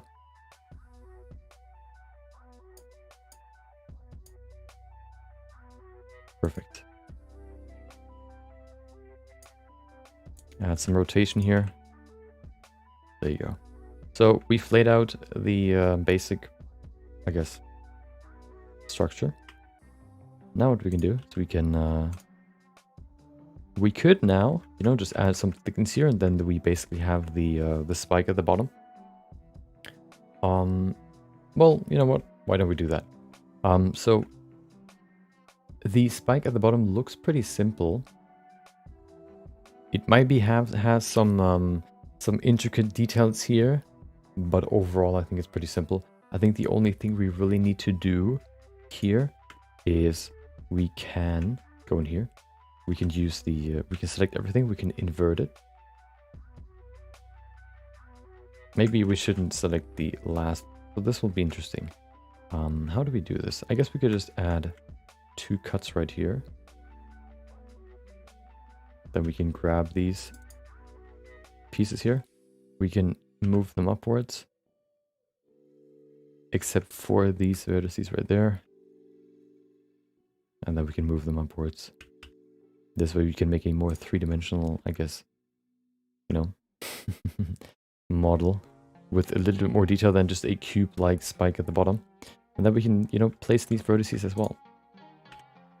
So let's do that real quick. I want to increase the opacity, otherwise I don't really see much. Hold on, where's my camera? There it is. Yeah, and that's sort of the process that we're going to go through first. We're going to go and lay out everything pretty roughly with poly modeling, and then, you know, we can add some more layers on top. That's going to be the beginning. There you go. This will basically be like the part where it gets sharper. The inner part is the thick part. And then the further out we go, the sharper it gets.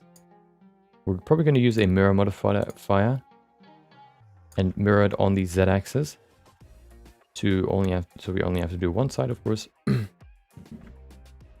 you go, that looks pretty good. I don't like this though. Let's push these down a little bit.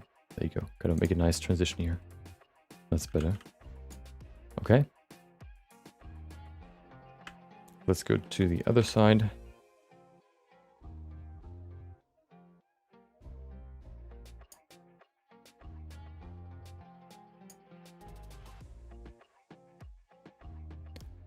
There you go. Okay. Pretty simple. Pretty easy. There you go.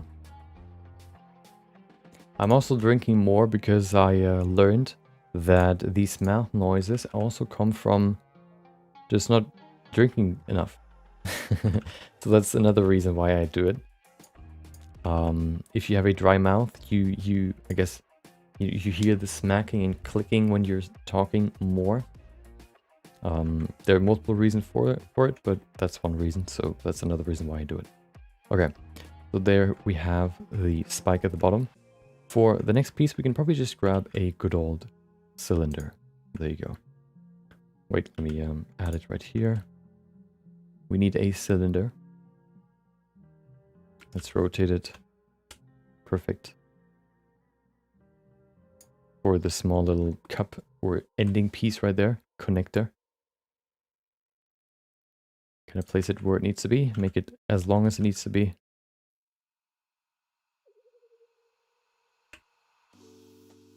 There you go. And then let's shape it. So we can see this bump right there in the middle. What I want to do first though is I want to remove... You know what? I probably want to simplify the geometry as well. So what I'll do is I'll just select every second... Oh, hold on. Every second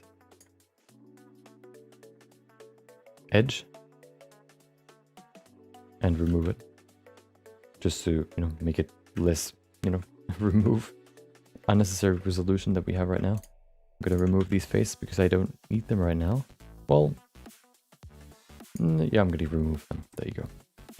Okay, so let's detail this some more. Oh, before we do that, let's remove these faces because we're gonna use a mirror modifier on this one as well. There you go. Everything below will just be doubled to the other side as well, which is not really what we want. There you go. So we definitely need a cut right here in the middle, roughly over there. Then we probably need a few more. Let's add a few here. Let's add maybe 3 right there, 3 right here, to make a nice gradient because this has like a round ending. We then add 2 more for this small little sort of bump here in the middle. There you go. And then we grab the endings here. I'm gonna make them the same fall off, give them the same fall off because I think that'll look a little bit better. I'm gonna set this, use the cursor as the transformation point, and then scale them down using proportional editing. There you go. Oh, it's overall a little bit too big, so, let's make it a little bit smaller. That's better. Okay.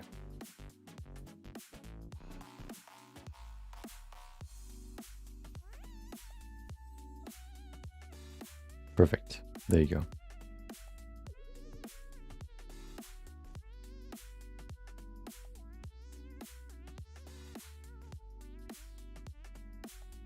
You know what? No, I'm gonna actually adopt what we have here in the reference. So this one will be round outwards and this one will be round inwards. So we need to set it from sharp to inverse square, I think. Yeah, perfect. Look at that, isn't that beautiful? Nice, okay. Nice little grenade shape right there. Well, sort of. We can probably fill this geometry as well. Can we just use grid fill here? Nope, we can't. Okay, we'll just do it manually. We need 2 right there. Nope, 3. Okay, oh.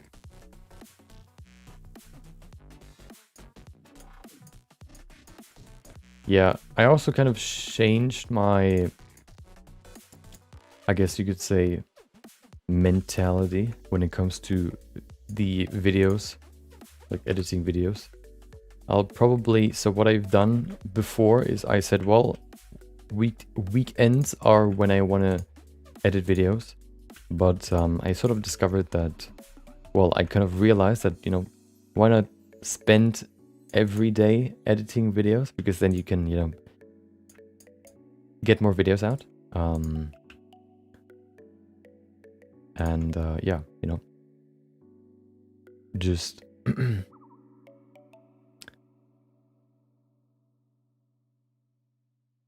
put them out because I want to. And if I don't just work on the weekend, I don't have to create 2 videos in 2 days. I can actually create 2 videos in 7 days, which, as you can probably imagine, is quite relieving. And also just, I don't know, just a better feeling. Okay, I'll probably just add 2 more cuts right there because I want to create, I want to loop them over there again. There you go. These edges, I want to have a nice edge flow right there. I just want to have more geometry over there. It's still looking kind of rough, but that's okay. We could maybe place them a little bit better. The vertices here. There you go. And the problem also was when I only was working on a video over the weekend. The problem was that when there was something else that I had to be a part of, basically I couldn't work on a video, which was always frustrating. And this way, you know, I can just, I guess, take it a little bit more relaxed. You know, working on a video 1.5 hours or 1 hour a day results in more that I can do than over the weekend. Or can at least spread the workload of 2 days over some days.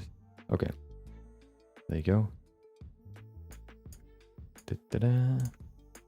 There's so many video ideas that I want to do that they all just pile up, and I kind of want to, you know, do some of them at some point. So I hope this way it'll be a little bit easier. Okay.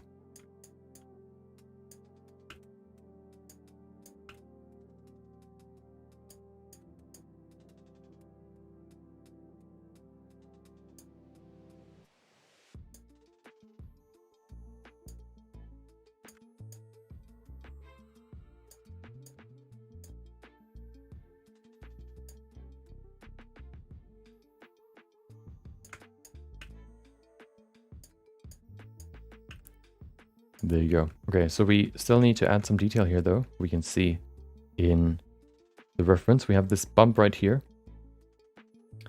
So what we'll do is we'll just select these pieces and we will extrude them along normals. There you go. Then what we'll do is we will select the edges right there. Oh no, they're scaling outwards. That's not good. Is it bad? It's probably okay. Okay. So we select these edges right here. Oh. We select these edges. And then we will bevel them. Like this. We're going to set it to percentage. I think that could work. Where's the mode? There it is. We have it on offset. Let's set it to not width.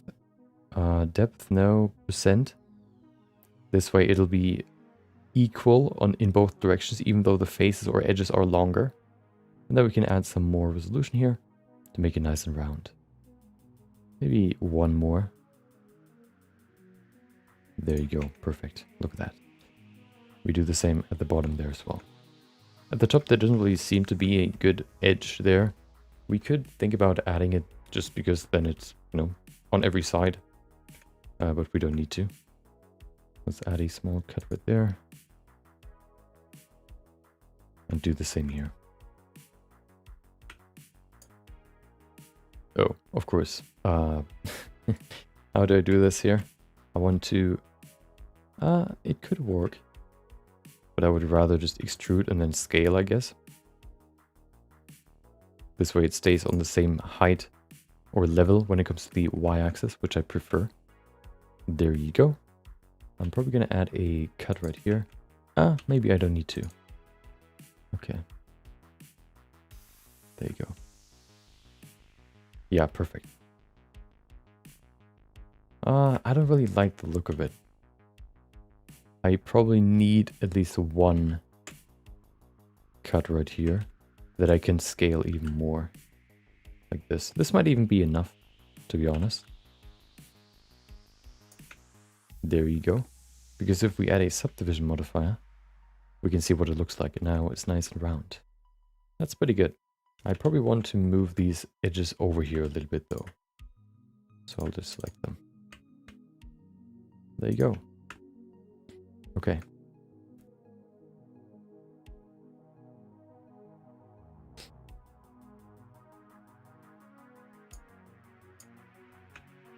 The back here doesn't really have much, but I kind of like to have at least some sort of border at the bottom or at the end. So I'm just going to add one right here like this. Extrude along normals, and this way it just has some sort of ending to reinforce it, I guess. Okay, maybe we don't see it because I removed it in the edit. But now we have one. Perfect.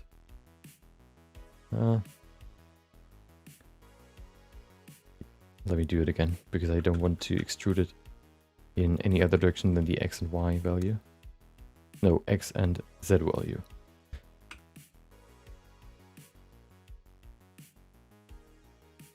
There you go, perfect, okay. So this piece is done. Let's go to the staff. Pretty simple. We'll just grab a cylinder and we do the same that we've done before. Rotate it, scale it on the X and Y axis. Make it as thin as it needs to be. Let's move it over here some more so I can see it better. Okay.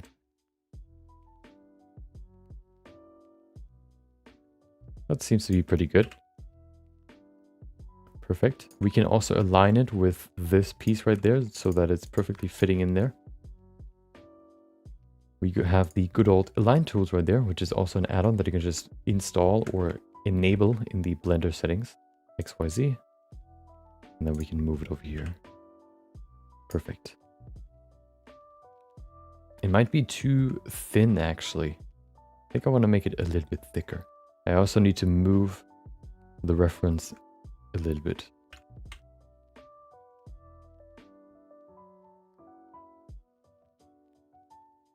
There you go, okay.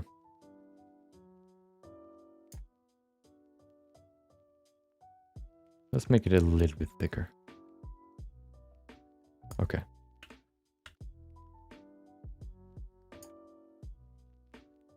It actually doesn't seem like it's perfectly in line. Did I scale it higher than wide? Maybe.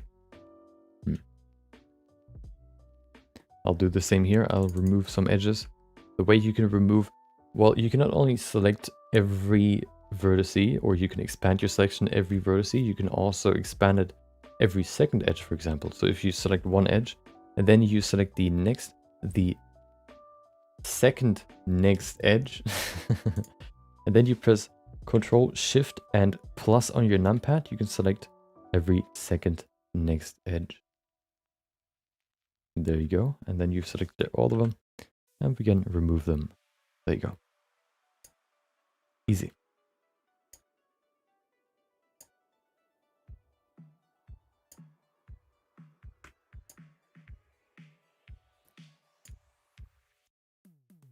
Wait, did I remove too much? I did. Did I?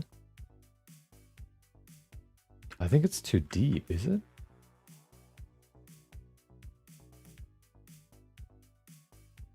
Oh, I need to add a cut right here.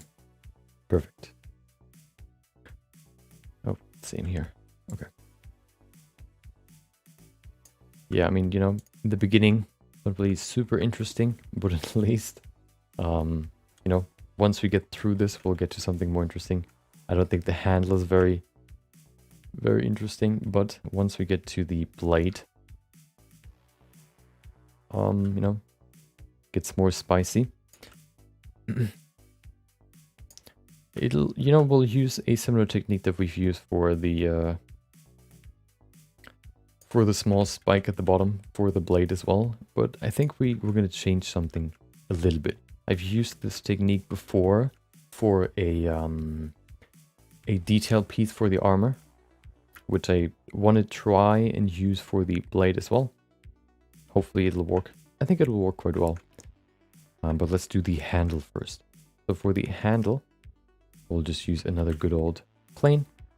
And then what I want to keep from the plane is basically only one or two vertices, one edge, let's say. I'm going to go in here and I'm going to first of all just merge these vertices, Shift X, do the same on the other side.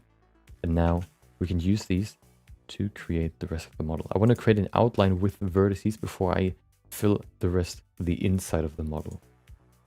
So let's create the outline first. We need to go into the right place. You can see there's this sort of gold piece which can separate the handle from the rest, the wooden part of the, or if that's wooden, the brown part of the scythe. I'm going to move down here somewhere towards like gold. There you go. And then we can begin here.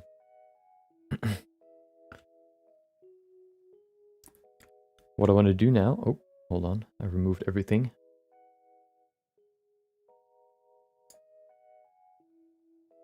Okay.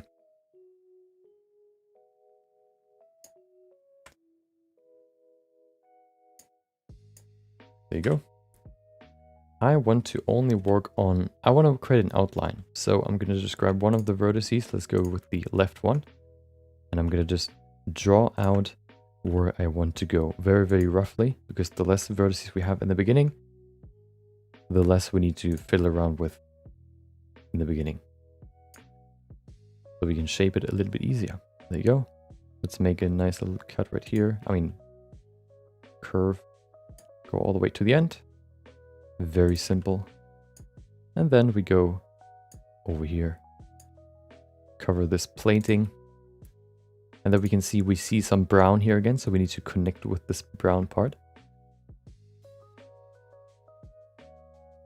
There you go. And we go all the way to the end right here.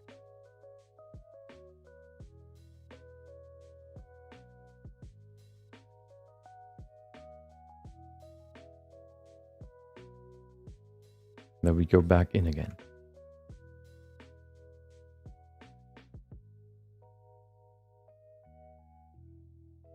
Oh, that was too far.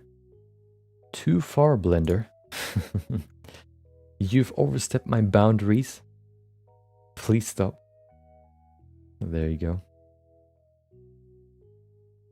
And then we connected and we have a nice outline. So this will be the outline for the wooden piece, let's say. The underlying, I guess, bones. Then we will add the plates on top of the bones. And we use the same technique for the for this piece right here, for the blade. We could go into 3D now, but I think I want to keep this 2D for now. I want to outline the blade first. So we do the same for the blade as well.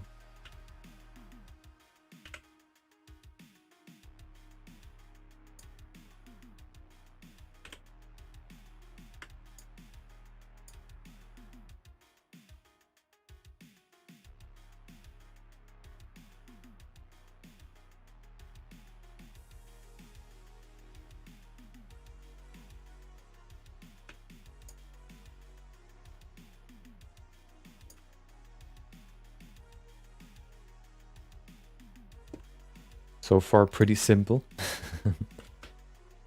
Hopefully it'll stay that way. Maybe the sort of refinement or the refining takes a little bit longer. But you know, at least I don't know how it'll get more complex.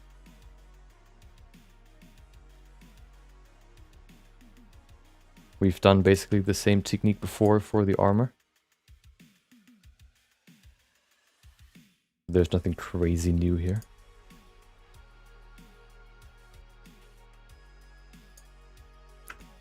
I wonder if the process is different for like guns, because guns are such a complex model, and it is made out of just a few pieces. I wonder if they are they're probably more complex in the way you model them, and I wonder if the technique changes or if the complexity when you model it comes from somewhere else.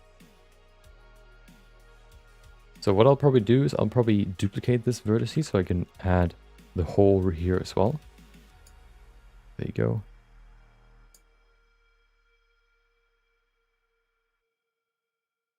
Oh.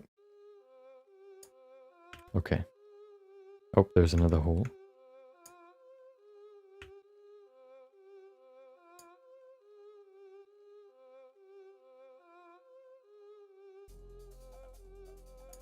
Perfect.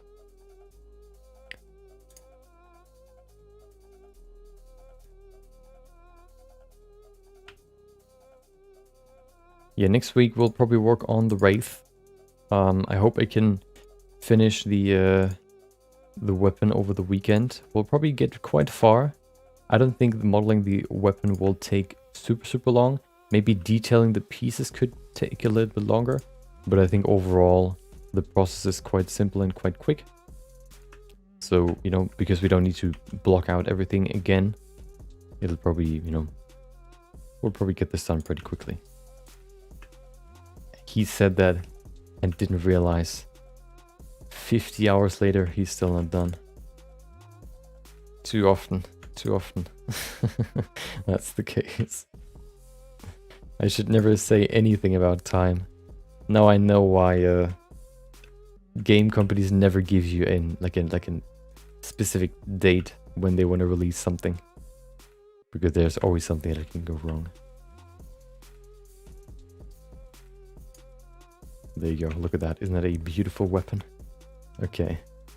Let's begin with the wooden piece here and give it some more volume. So the problem here is, because it's a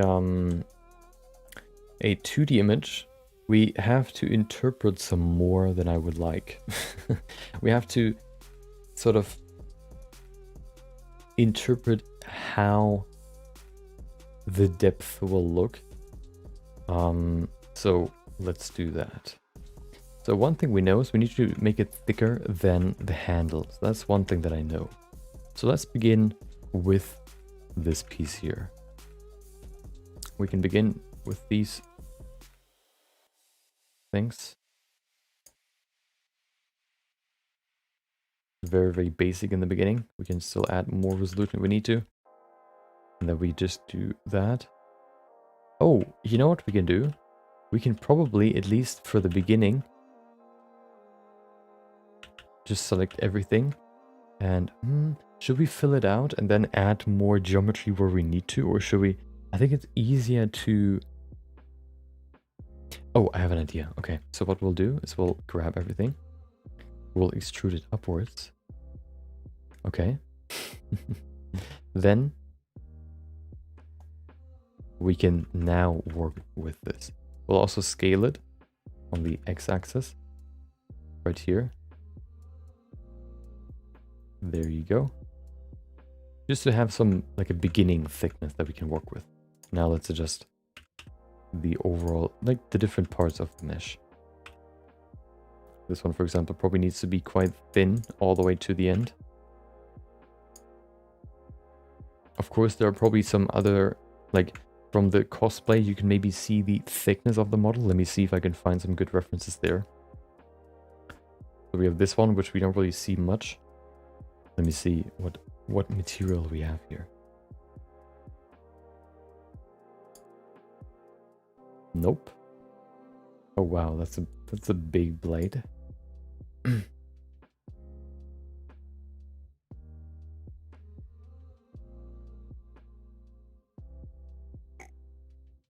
I don't really have a good shot where you can see it from the side.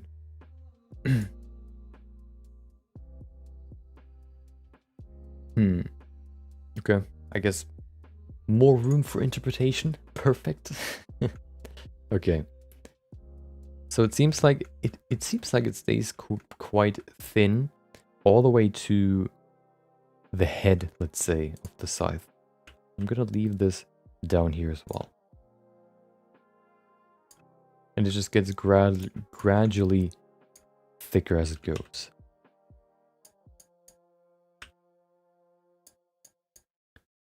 There you go. Okay, let's add one more cut right here. Nope. Okay.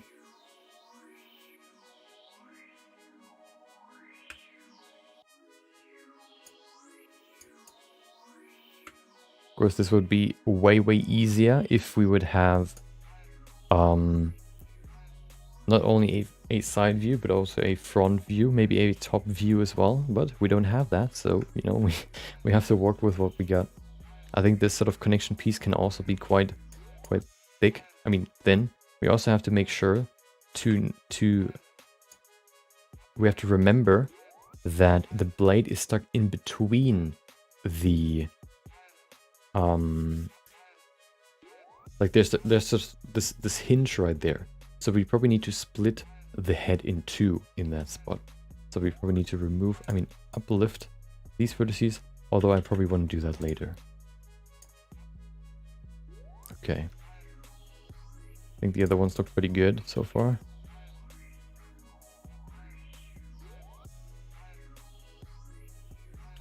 Let's see. Let's begin with a very, very broad shape here first. What I want to do probably is I want to add a cut right there.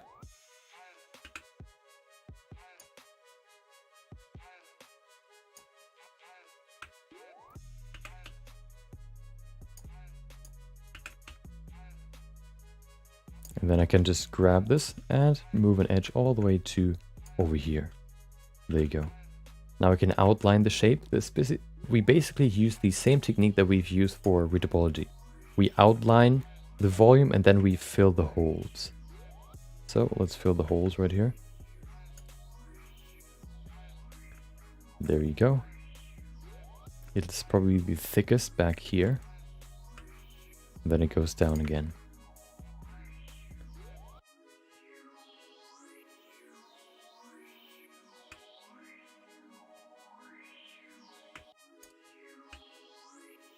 There you go. Perfect. I think that's a pretty good shape for it. Might be too wide. Although, if I look at this, we can still scale it, you know, so it's not too bad. Okay.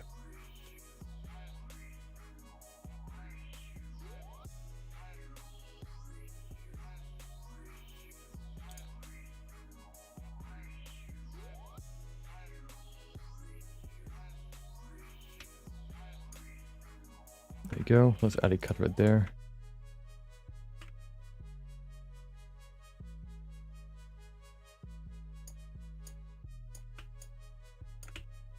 Okay.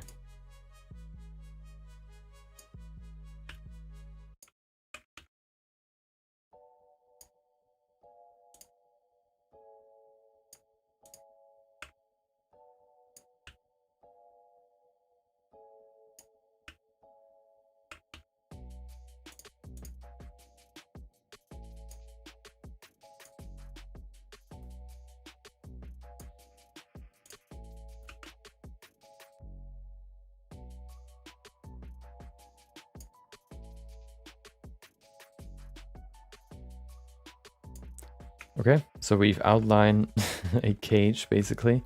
We need to adjust these vertices here according to the volume. Or the frame. Okay.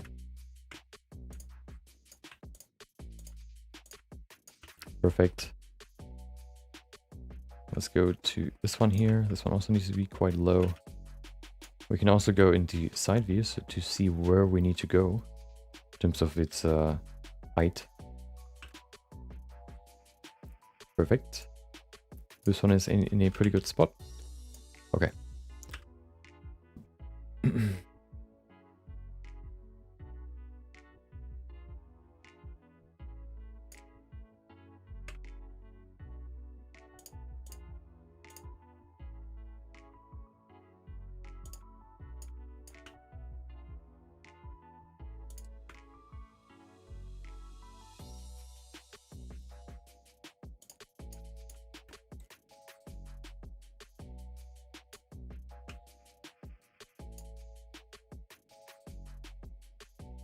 Oh wow, that's too high.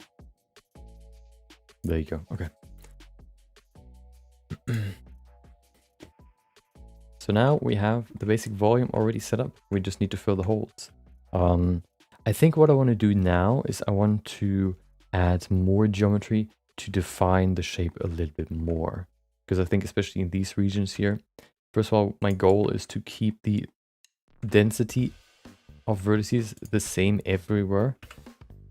So I just generally need to, I guess, add some more cuts in some areas. And then I just want to define or refine the silhouette a little bit more.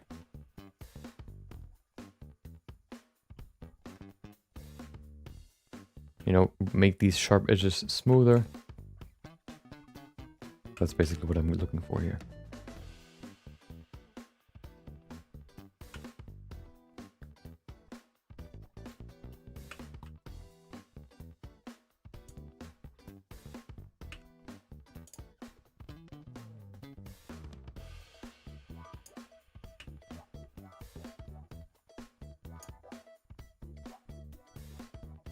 Okay. That's looking pretty good. We can probably add one more here. Okay. Oh no, this reminds me again of the Rayman boogie board. I think boogie board music. Just too groovy. The groove is taking over my brain. Okay. Let's see. Yeah, we need a few more here. First of all, let's go here.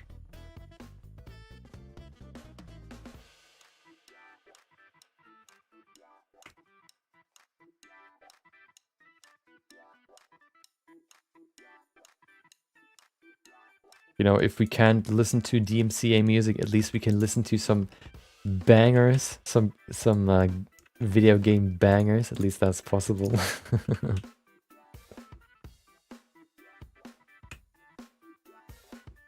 At least they can't take that away from us.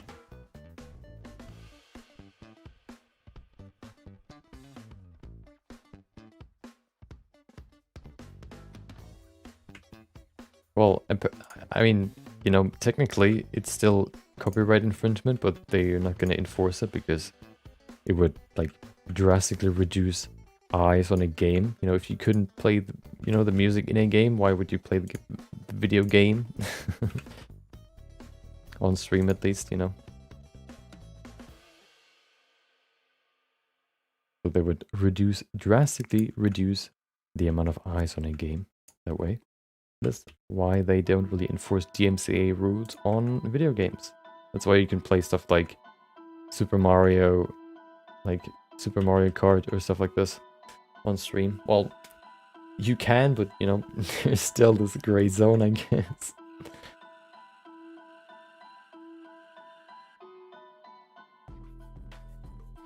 So technically, you know, you probably shouldn't do that, but you know, the gray zone approves.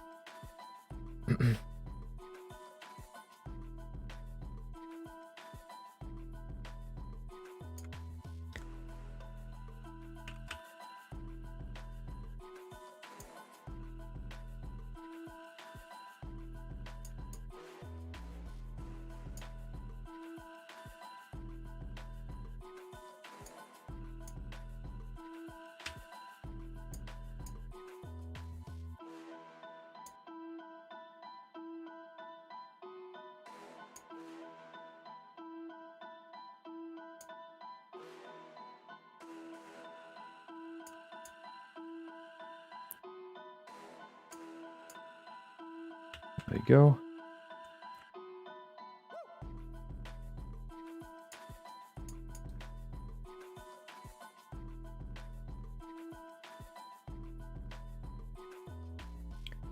You know what? Why not? Hold on. Why not? Let me, what is it called again? There it is. There it is. Nice. Okay. Hold on. No. What did we listen to last time? There it is. Yes. Nope. It's me, Mario. Yes. Okay. We found the tune for this stream, okay? We could also... Hold on. Oh, hold on. You know, fitting to the topic. What about that?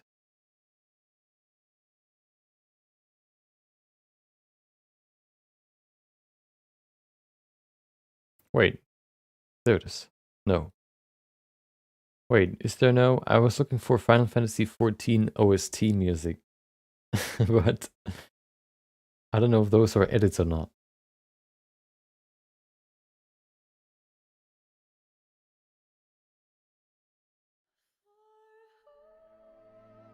I guess they're not. Maybe. Doesn't sound like they are.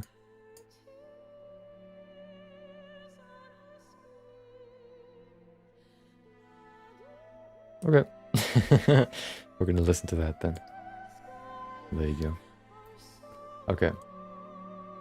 Let's continue. Let us commence forth.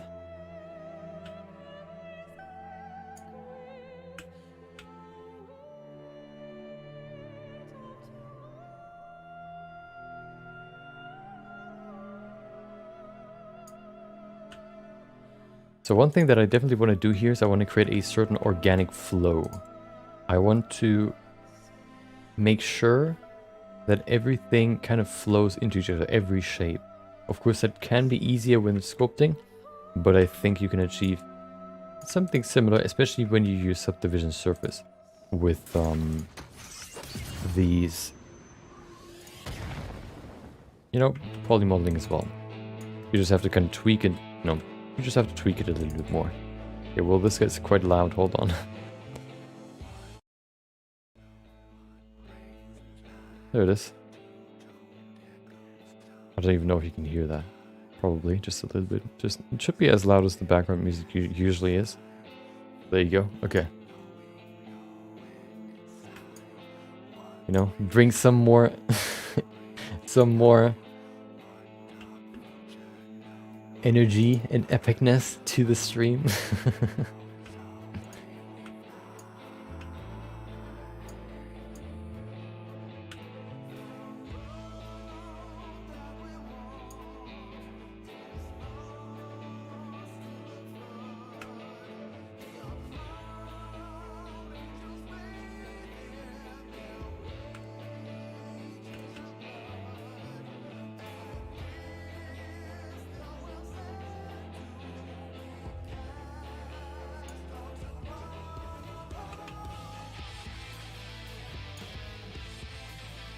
Doodle-doo-doo-doo-doo.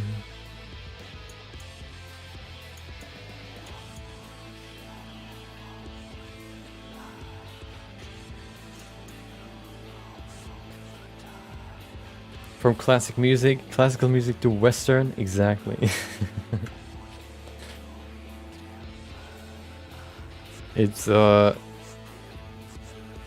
It's quite a big range that they use for their music. Sometimes they use more like orchestra music. Sometimes they use something more like, I guess like metal or rock.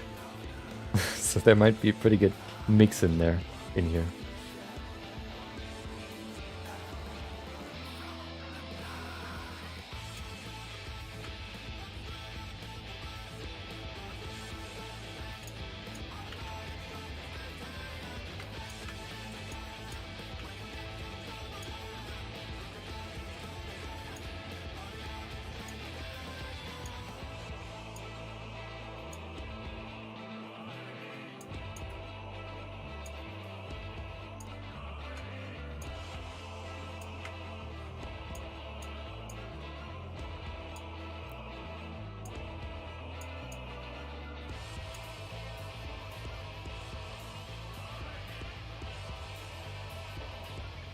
Okay.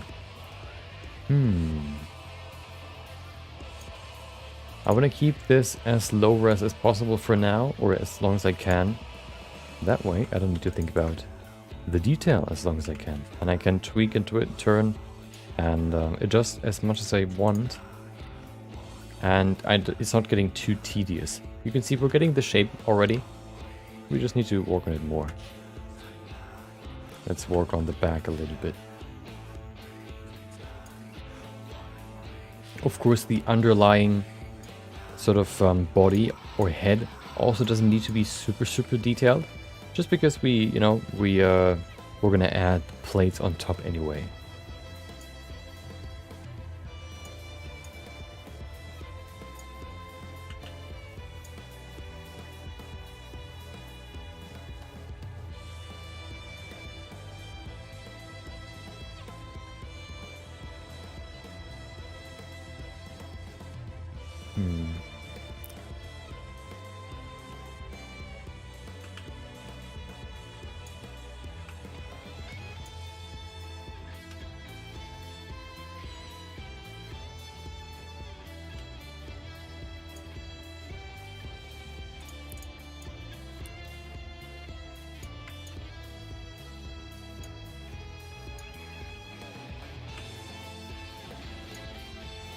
Okay.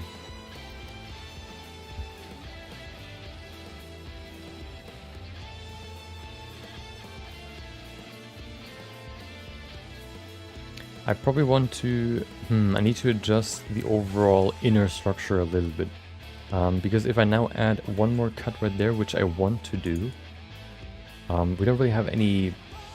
Like, it's not getting... It's just getting straight, going straight up. I want to have something more round, something rounder. So we probably need to adjust the geometry a little bit. Let's do that real quick.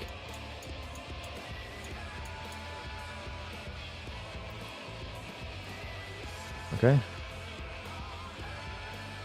Scale it inwards. That's better. Yeah. Perfect.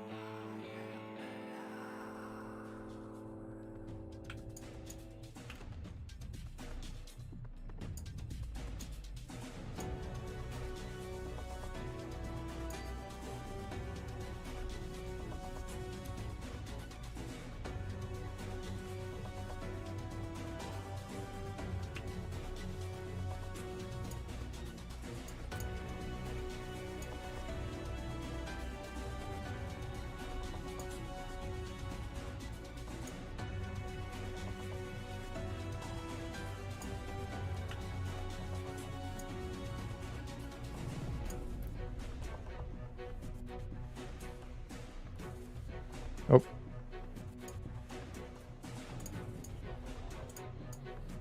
Okay. So far it's quite simple, you know, just laying out the geometry, and then, you know, maybe later we can get into some more, I guess, complex stuff when we use the knife tool, if we even need to for this piece at least. We might use it for other stuff like the plates, but right now it's quite simple overall.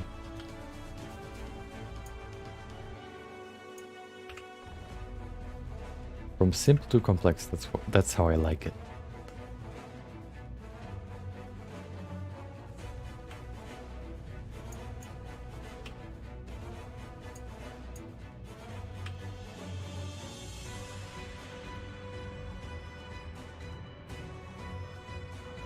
That's how I like my geometry.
Okay, pretty nice little edge flow right here. Okay, perfect. Let's spread out the geometry a little bit. It's getting quite dense in here. Quite crowded.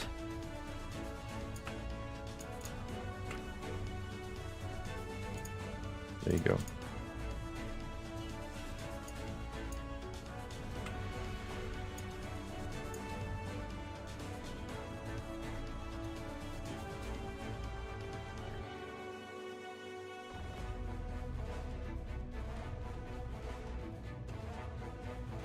Let's continue this edge right here.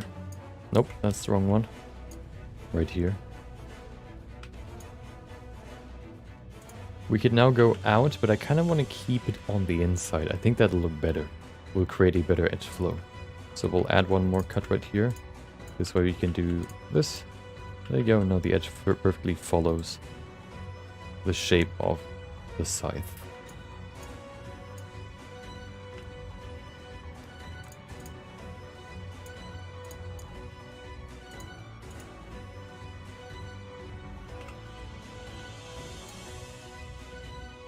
Oh wow, why is it so loud?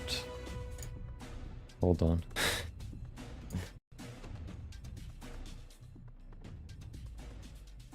That's better. Okay.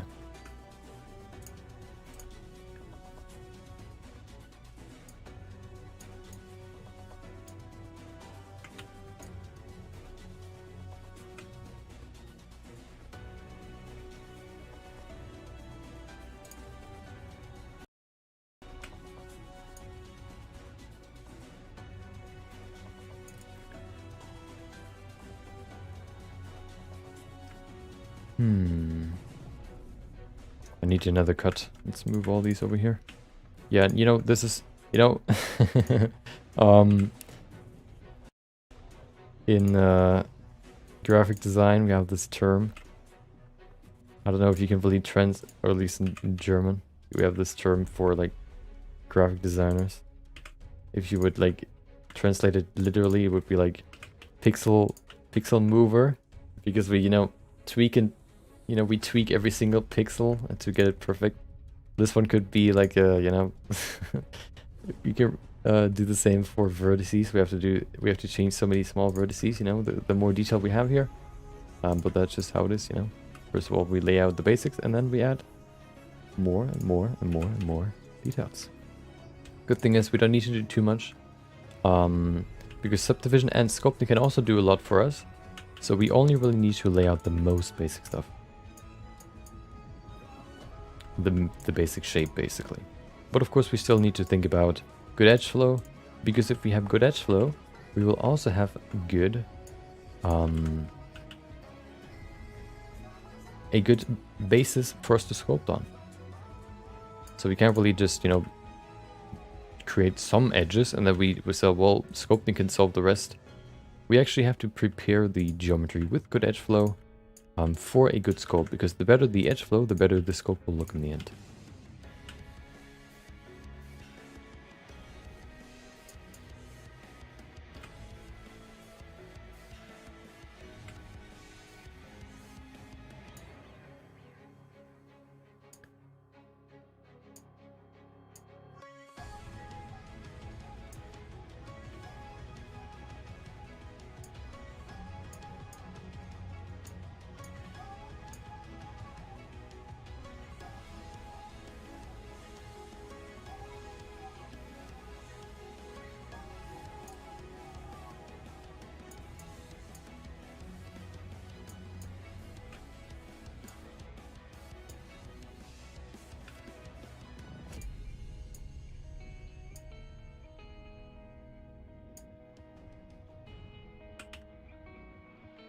Okay.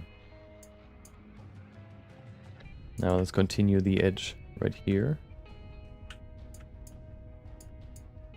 I think that's quite an abrupt... Is it? No, it's actually pretty good. Let's add a subdivision real quick. I want to see what it looks like. I think the shape looks pretty good. Of course, we need to still change some geometry here. But I think we're on a good path. That's also one thing I want to change here. I want to change this geometry. Nope, let's just change this. Nope, hold on. Basis, there you go.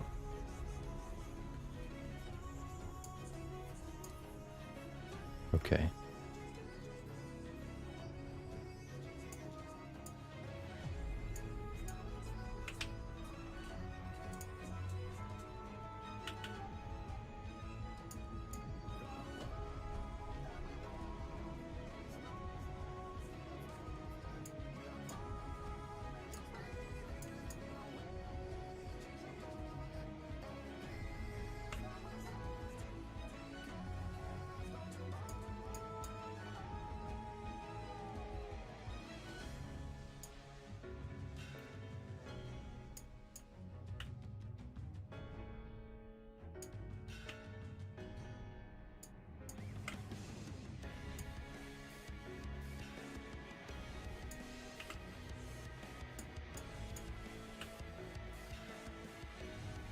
Sculpting will be significantly easier if we have edge flow that supports the structure that we want to add in scope mode.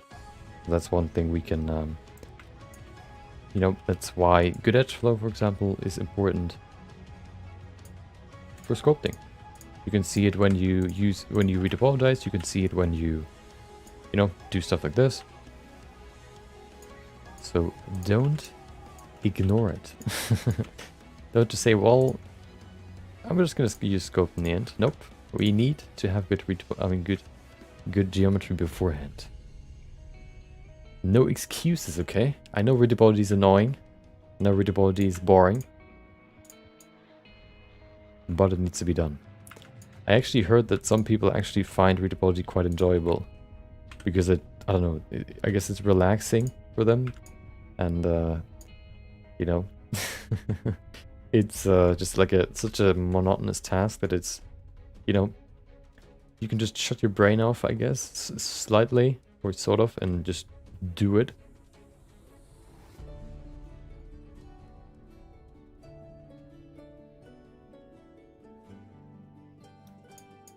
I'm not really that kind of person.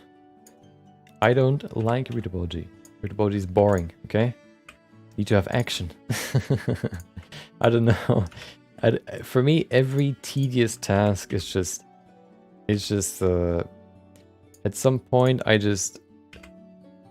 get the heebie-jeebies. I don't know. It just... At some point, I just need to do something else, you know? There's this certain meter that fills up. You know? It gets from green, you know, I'm quite relaxed. I'm just doing the poly modeling or retopology, to orange. Okay, it's still okay, but it's getting quite annoying. And then it's going to red, and then it's over. Then I need to do something else for at least a little bit, maybe like 10 minutes or so. Otherwise, I just go crazy.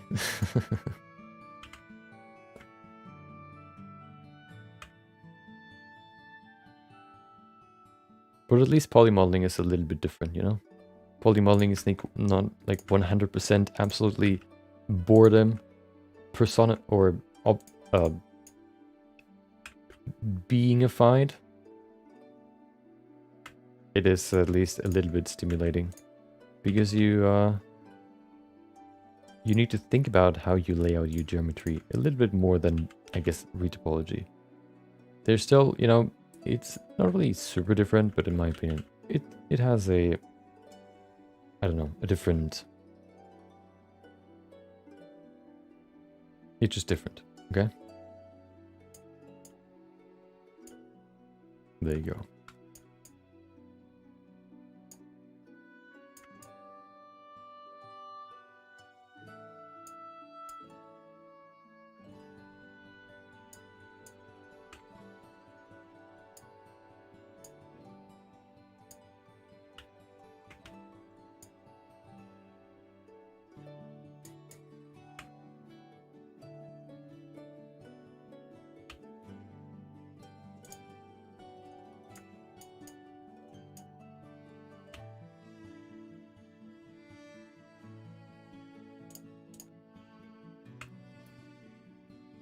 I don't know why, but I always... So, we've been working on this for quite a while now, and it would have probably been, you know, there are some things we could have improved to make it quicker. Make it go faster, which we will in the next one, if we do another one. Which we will at some point. But...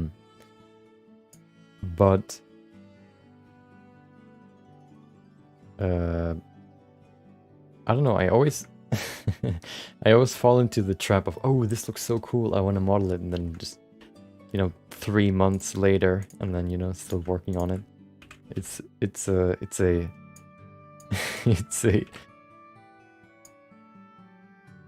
can be quite annoying. There's so much I want to, you know, create, but the way I want to create it just takes so long that I kind of have to find a good balance between the two, which is annoying because I want to do it how I want it and not, I guess, be restrained by anything. But, you know, maybe that's even better. You know, sometimes quantity is better than quality. And I think that's the case for, well, maybe not necessarily for, well, yeah, I don't think you can really necessarily say that for these pieces here. Actually, you can probably say that.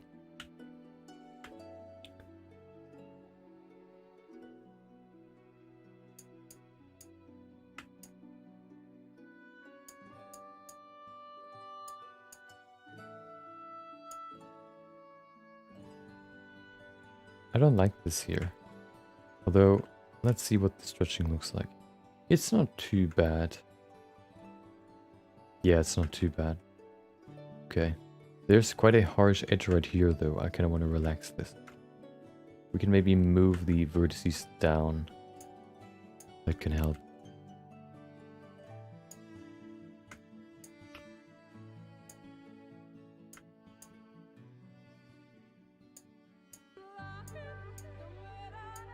Oh, hell yeah. Nice vocals.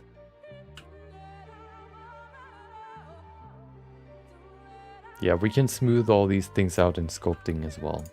In scope mode. So we don't need to be too specific here. What we do here is lay out the geometry.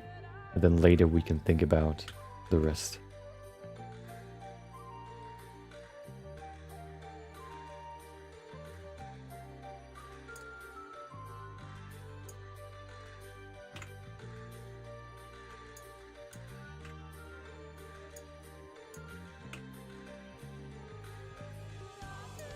There you go.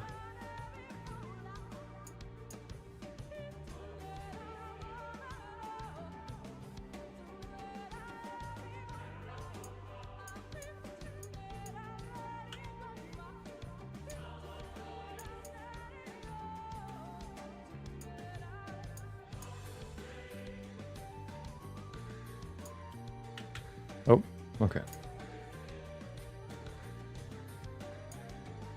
I'm probably gonna make new geometry here. We don't need 2 cuts, we need 3. I think it's easier to do that by just dissolving and adding again. There you go.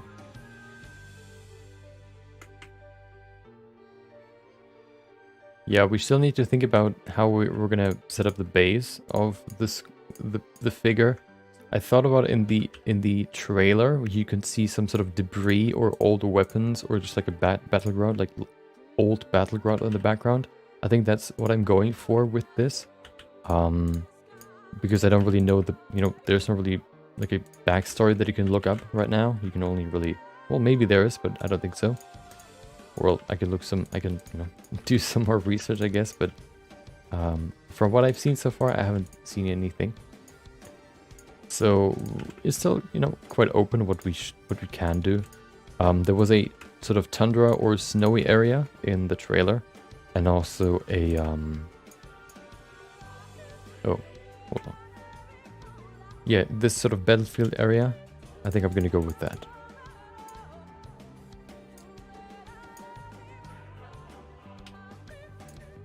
Because I think that'll look cooler. As if he, like, killed all these people in battle. I think that's a little bit cooler than just, some snow, I guess.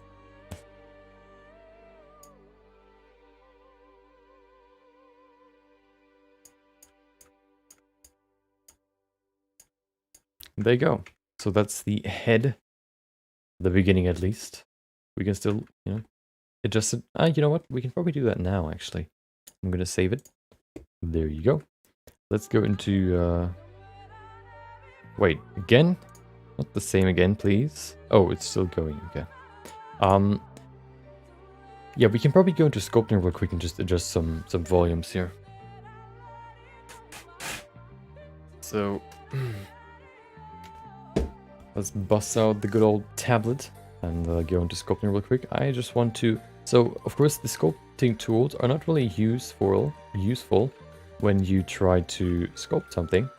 They can also... Well, it's basically sculpting, but what we try to do here is we try to smooth out the geometry that we laid out. There's a problem here. What is going on? Is there a double face? No. Recalculate inside. Ah, there you go. Okay. So, oh, it's actually flipped. There you go. Okay. So what I'm trying to do here is not really, you know, well, I'm only really changing the geometry in the way that I basically just go in here and smooth it first of all to create a smoother topology, so that there are no real sharp edges being created just because some faces are closer than they need to be. So I just go in here and use the smooth brush to remove some of those sharp edges. And I can also just, shape the model a little bit easier. That way you can see how it kind of spreads out right there. That is exactly what I wanted. Make it nice and round. I think that's pretty cool. I can then also use the grab brush to make stuff more, add some more volume or move some geometry, which is also very useful. And I think we're in a good spot right there. I don't think we need to do much more. One thing, actually no, it's quite sharp at the end, but I think that's okay. What we could also do is we could, because it's getting quite sharp right there, if we now use a mirror modifier, you can see what happens. You can see it has quite a like pointy edge. To get rid of that, what we can do, we can just lift it up, and then we can grab the edge, and then we can just enable clipping and extrude it all the way down. This way we have a nice soft edge at the end. Maybe it's too close together, which creates this sharp edge at the bottom again. What we can do there, we can just go in here and we select everything up top, and then we lift it up a little bit more. So let's do that. Ta-da. Perfect. There you go. Getting quite thick though. I'm probably gonna adjust the handle shape a little bit. So let's go in here and just bring it down a little bit. Going in pretty broadly because I don't want to adjust the shape too much. Oh.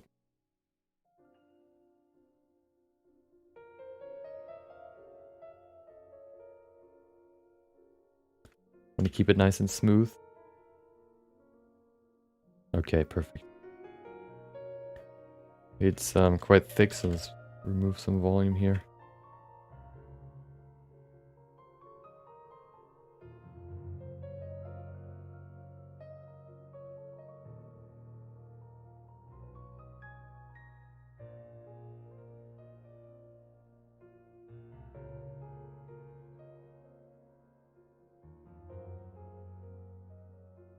Okay, perfect.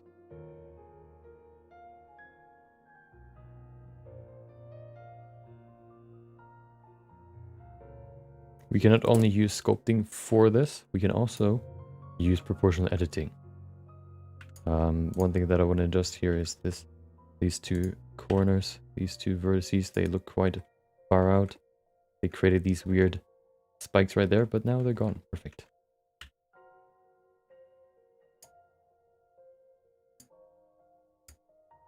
Okay, we have good topology. Hold on, what is this?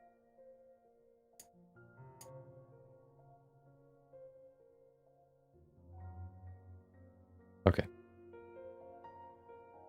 Oh, let's include this sort of opening here so we can create the hinge later. So we need to have like a open part right here, like a slit to slot the blade into. Let's save it real quick. I will also drink something. If you haven't been drinking for a while, maybe it's time for you to drink as well. Grab a cup of water. And maybe something else, but water of course is the best. So, stay hydrated, as I always like to say. Cheers.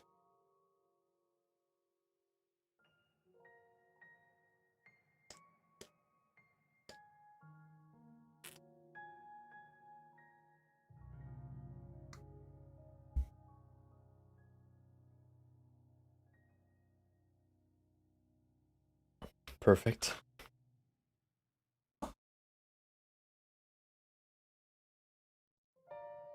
Time to add that to my counter. Let's see how far we are. 2,000 milliliters. Insane. One more glass and then I'm done. So the app that I'm using asks you, first of all, like, of course, how tall you are, how much you weigh, and then it kind of estimates how much you need. And then it also asks you when you go to sleep, so that it perfectly spaces out the water over the day. Which means I said, well, I want to, the last time I want to drink something would be at midnight. The first time I want to drink something would be when I wake up at 7:30. So now the first notification comes when it's 7:30, and the last one comes when it's midnight, which is nice. I first thought about doing it without any like apps or something. Just saying, well, every half an hour I drink like half a liter or so. But using an app is definitely way easier.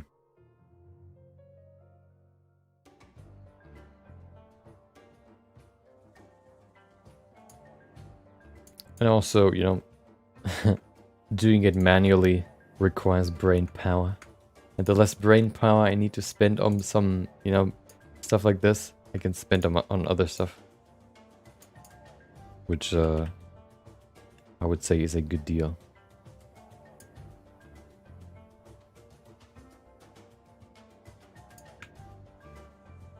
Okay.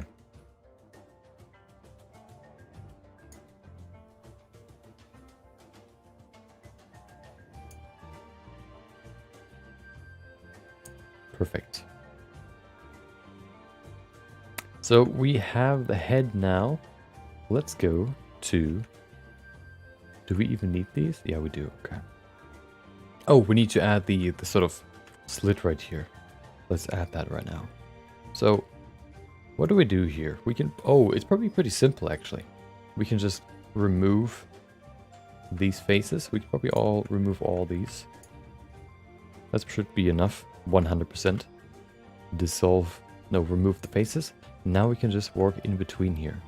We can basically copy the geometry that we have on the outside. Let me remove the mirror real quick so I can actually see what I'm doing. Okay.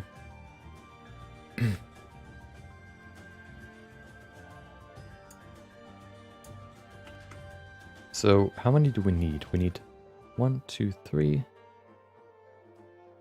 Why are they so close together?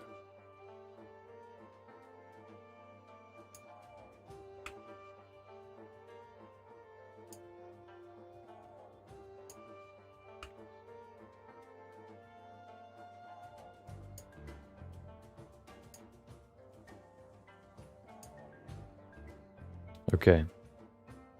No, it's way too close. Let's bring it over here.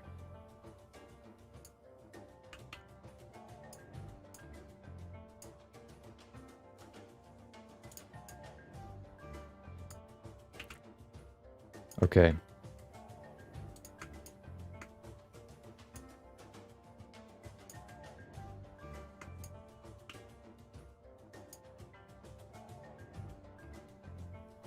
And then once we've set up this part right here, we can basically just copy what we have in here over to the other side, to the inside. There you go. Okay. So what do we have here? We have this. Then we have another one that flows right in there. There you go. And then we have 2 cuts. No, do we have 2? We have 4. Okay. 1, 2, 3, 4. Let's space them out a little bit better.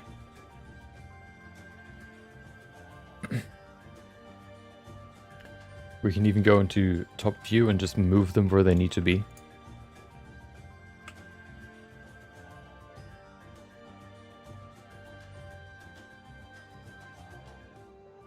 Well, we maybe don't even need 4. Hold on. No, we don't. Do we?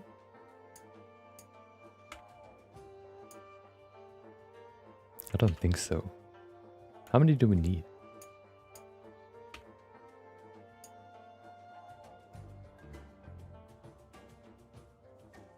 So, okay. So we have... Wait, why is there... Oh, hold on. we don't need these. We can remove one of them again. Okay, so that's better. That's perfect. Nice. Okay, we solved it. Perfect. Okay.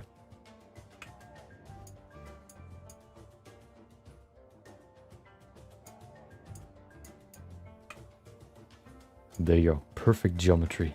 Flawless. The problem is now this. This is an n-gon because it has 1, 2, 3, 4, 5 edges connecting to this piece, which creates this weird sort of overhang here. We could just keep it. I don't really know if you can solve it. Is there something you could do to solve it? You could probably bevel the edge, which will create some weird geometry though. There's probably a way to solve it, but doing this doesn't seem good. Yeah, you can probably solve it, but then I don't want to add too much more geometry, so I'm just going to leave it like this. Yeah, there you go. So that's the head. Let's go to the blade. And then we already have the base mesh, let's say. We have the base outline. Good thing is with the blade doesn't really need more. Once we've outlined the blade, once we've modeled the blade, that's it. The blade doesn't have like cover where you could say, well, these ornaments are cover. These ornaments we will probably sculpt because they're so fine, so detailed. Or we use a texture, we'll see. Okay, let's get into this first.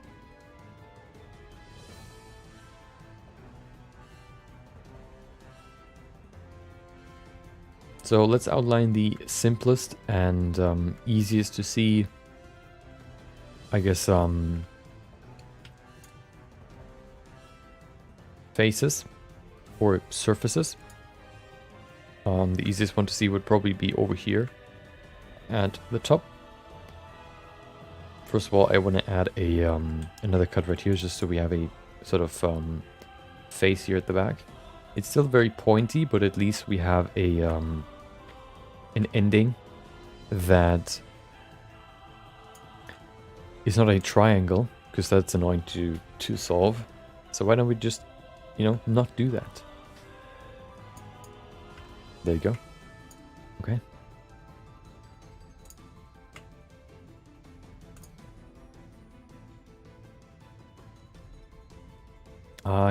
Yeah, I'm just gonna fill this spike here at the top first, and then we can get into some more details later.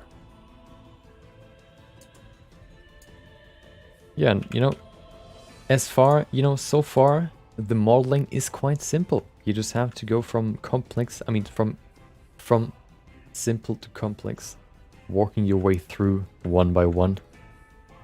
It's not necessarily, you know, it always looks very, very complex in the beginning. I mean, it always looks complex in the end. But if you just kind of break it down into into multiple sections, I think overall the process is quite simple. And I think that's overall most modeling processes, or anything basically in the world. I think most things in the world appear more complex than they actually are. And if you spend a little bit more time researching them, learning about them, I think most of the topics in the world you can understand. And might, you know, most likely appear or are simpler than they appear in the beginning. You know, I don't want to speak too broadly, at least in modeling. You know, I think if I would look at a tutorial about how to model a gun or how to model a, I don't know, motorbike, for example, you know, going through the entire process I don't think there would be a step where I would say, well, oh. I think, well, yeah, it's more about learning the technique rather than gaining the knowledge of how to, like, there's not really like a necessarily a part you need to understand theoretically. It is more about you need to know how to do it, if that's you know, if that makes sense.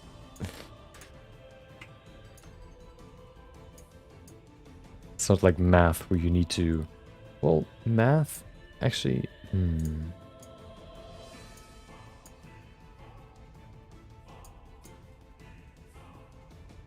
I think there are just certain topics that you need to understand mentally. Or... okay, that sounds weird. There are certain topics or certain things that you need to understand before you can do them. But I think usually modeling is more about learning and then you can do it. Of course, understanding is also good because then you get a deeper understanding of the thing that you're learning. But it might not be necessarily necessary. Okay.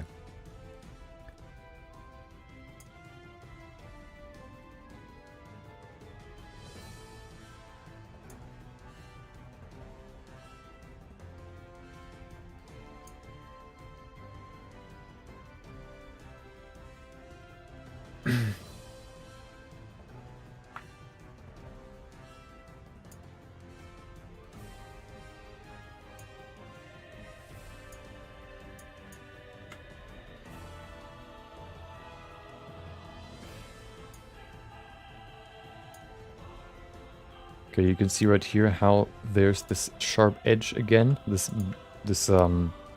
what is it called? Isn't it like a word for it? The sharp part of the knife, the blade. Blade. I don't know if that's the right word for it.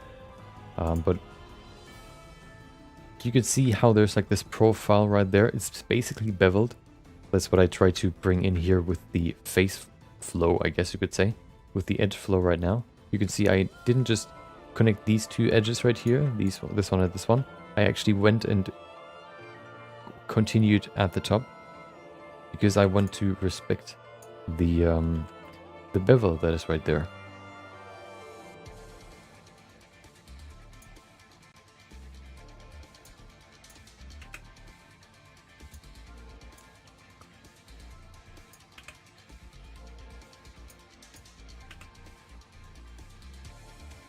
There you go. Okay.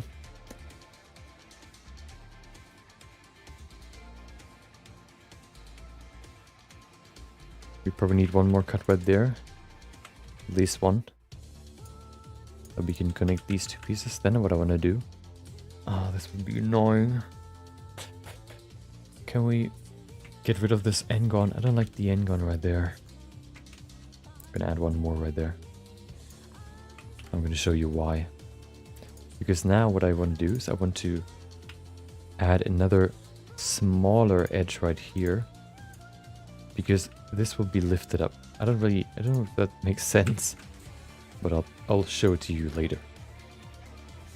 More okay in the next episode. Basically. Okay? Just you know, have patience. No spoiler, okay?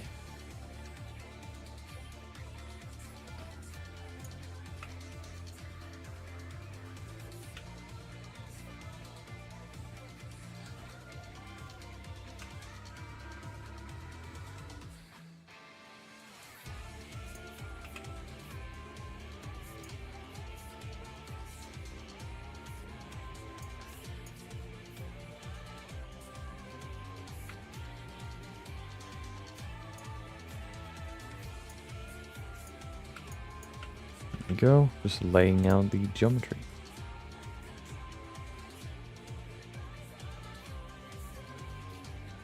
Okay, what do we have here? That could actually work. We just need to move it over here a little bit.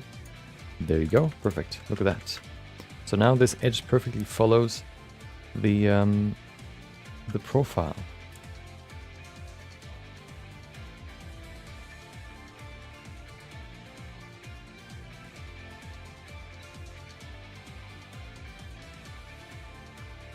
Okay. So how do we do this though?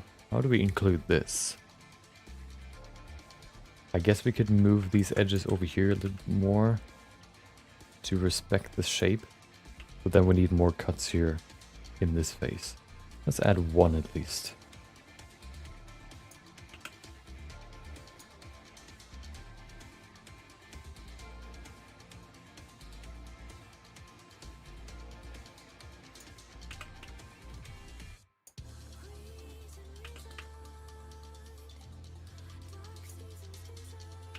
Maybe we could also use booleans to shape this into a blade, but I would rather build it up with good topology rather than trying to, I guess, optimize it later. I think that's just an easier process for me. You know, going from simple to complex is easier than going from simple to complex to simple, I guess, because you then after booleaning it, you need to simplify it again or optimize the geometry, which, you know, can be quite annoying.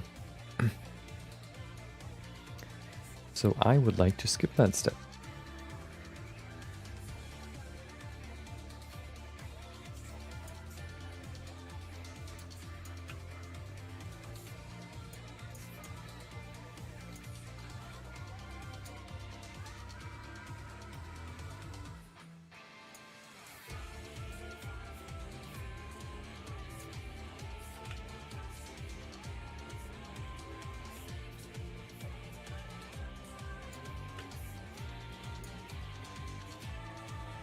Okay.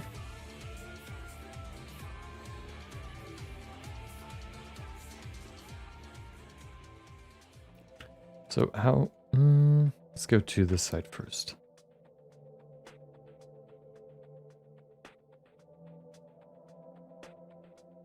I want to probably add one more cut right here, because there's a slight bevel here as well. Okay.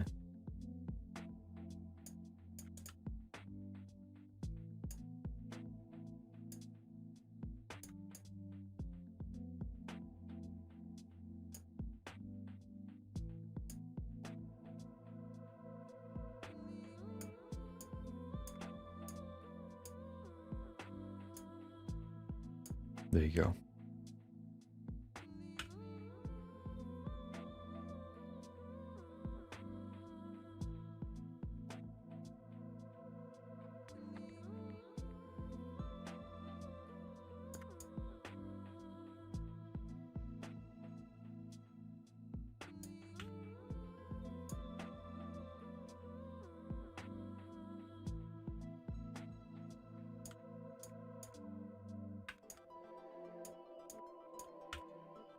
I think that can work quite well. Okay. Which is still a plane, so what we'll do afterwards is we'll just grab the edges that we want to lift up, or vertices. There you go. Maybe even... We need to figure this out as well.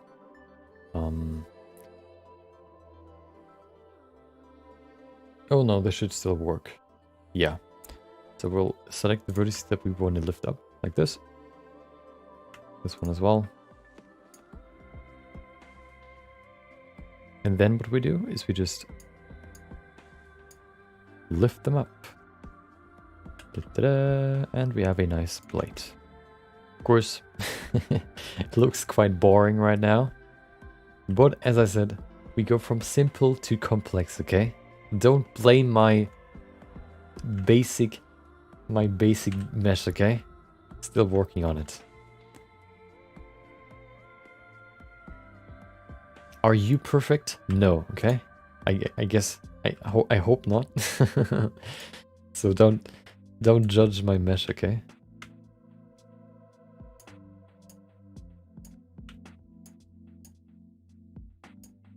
I expected better from you. Okay. I don't know if we need to fill the space first, or if I should work on the contours first. I think I want to work on the contours first. Or the edge flow in certain areas where it where it needs some more attention. So let's go to the main blade. you can see right here, it also splits up into two. So we can probably begin by just doing this, seeing where it sort of splits right there.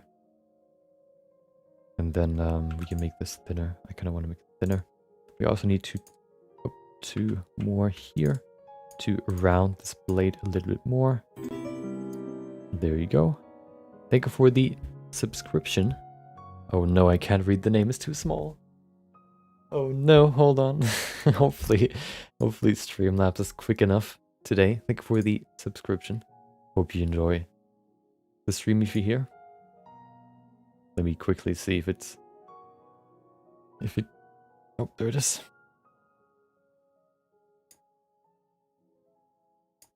If it worked. Sometimes it works, sometimes it doesn't, which is annoying.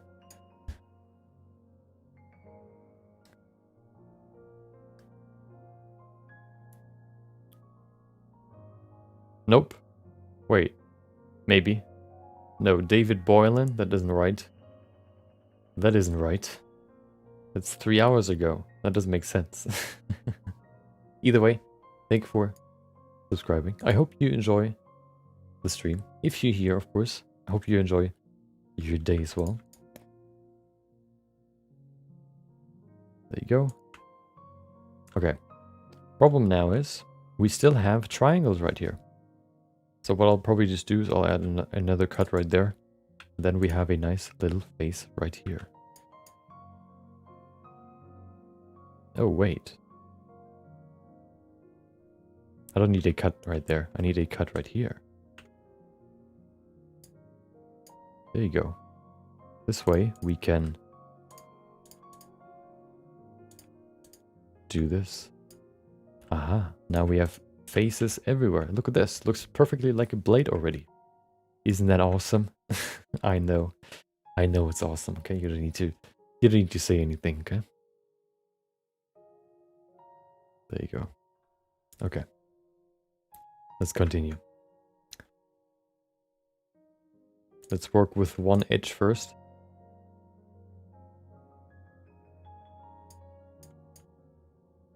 I'm quite glad that we actually got such a detailed, I guess, side view. Otherwise, it would be quite annoying to do all this without anything we can really use as reference. That isn't sort of plagued by perspective. I'm very glad that we have at least the one sketch, the one concept art that we can use as reference. You know, as I said before, similar to how you model cars, I would have liked to have a side view, maybe a top view and front view. But if you only have this one, it's the best one that we could have gotten. So, you know, if we can only get this, that's all we need.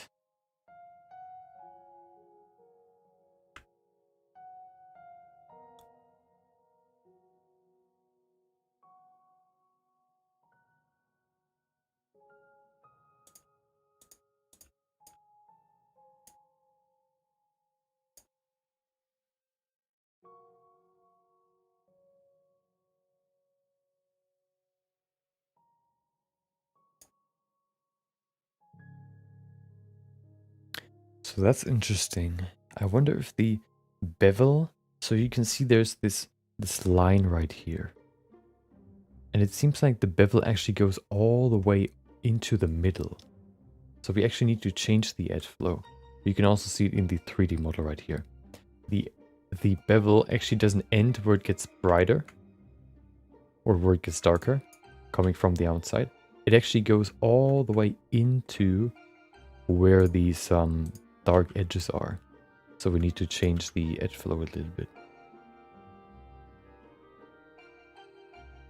Which means we need to stay actually quite thin. All the way to... Okay, so let's set that up first. I'm gonna do it again here. Let's remove these.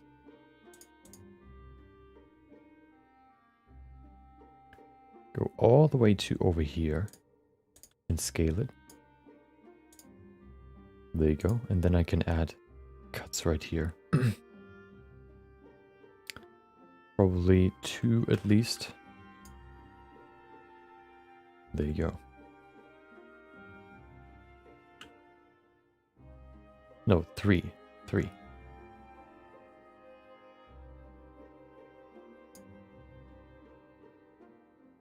You know what? No. 2 first, and then I can add a third one. Because the third one is supposed to be here. Right in the middle. This way I can create these nice faces again. There you go. So that the edge flow works nicely here. You can see how it perfectly goes with the blade, like around the silhouette, which is exactly what I wanted. There you go. Let's go in here. Let's finish the inner piece right there.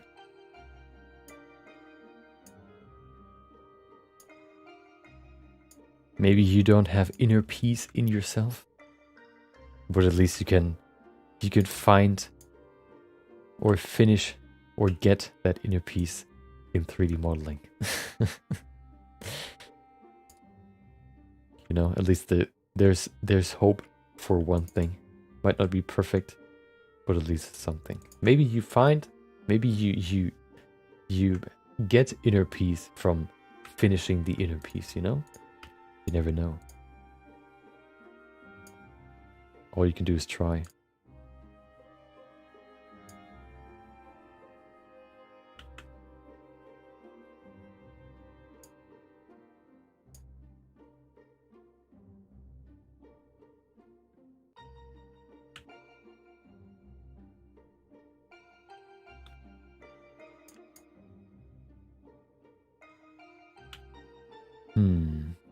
Yeah, we'll do this. There you go.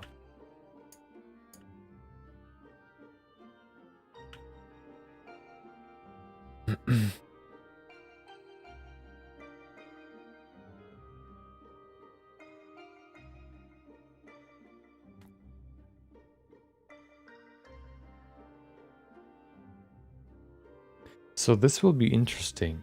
Maybe it's easier to add these sort of blades in individual blades later. Although, no, I think that's okay. I don't think we need to think about that too much.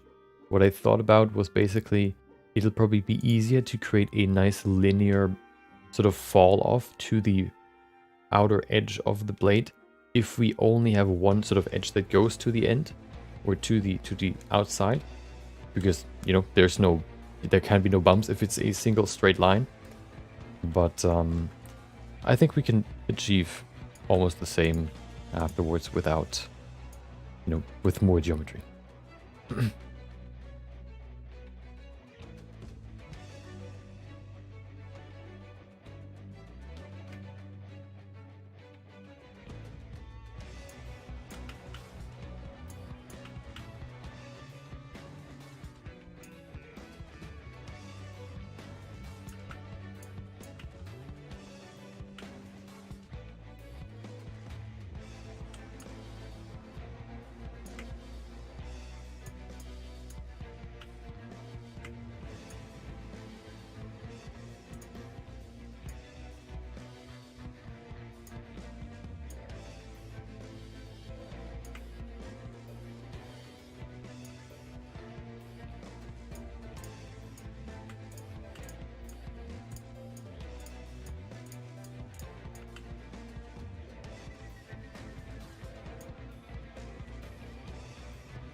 You know, it gets quite dense here now because we, you know, there are some more intricate details, but I think that it's bound to happen at some point anyway.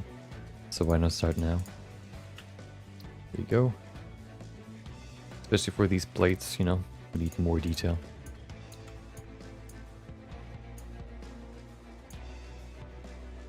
There you go. Okay.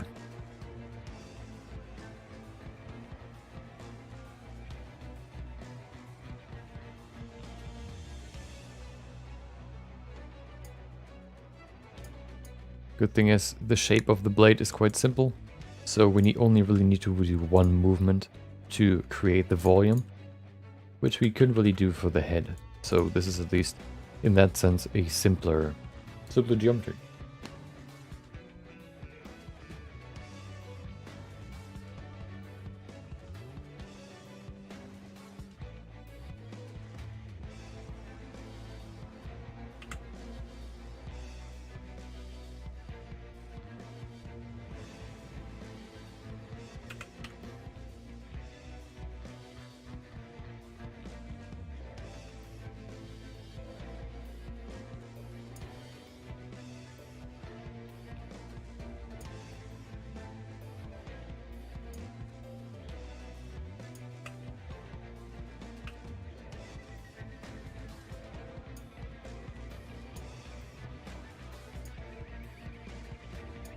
Okay.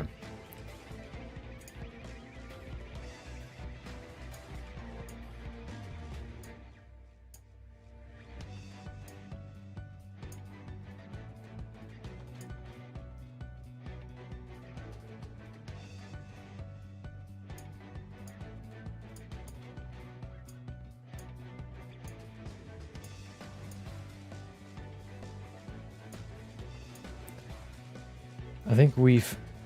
let's finish these sort of spikes here, and then we can go into the other area.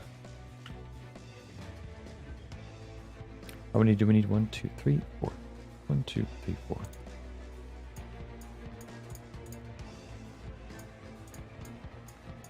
Okay.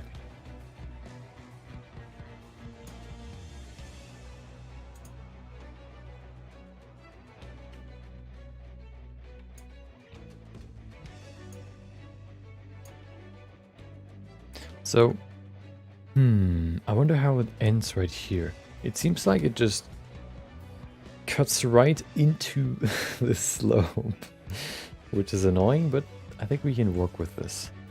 I guess we can use this edge to get there. Maybe. Yeah, probably. So we have to line this up and connect it there. There you go. How many do we need here? 1, 2, 3, 4, 5, 6, 7. Okay. See how much more complex it gets once we add more geometry. How many more vertices we need to adjust and place in the right position to make this nice sort of smooth edge, which will still not be perfectly smooth. How much we need to tweak and how long it takes because we added more geometry. That's why we begin very, very broadly and just lay out the foundation before we really add too much detail. Wait, I actually did it wrong. We need to remove this, because this edge will go there. Yeah.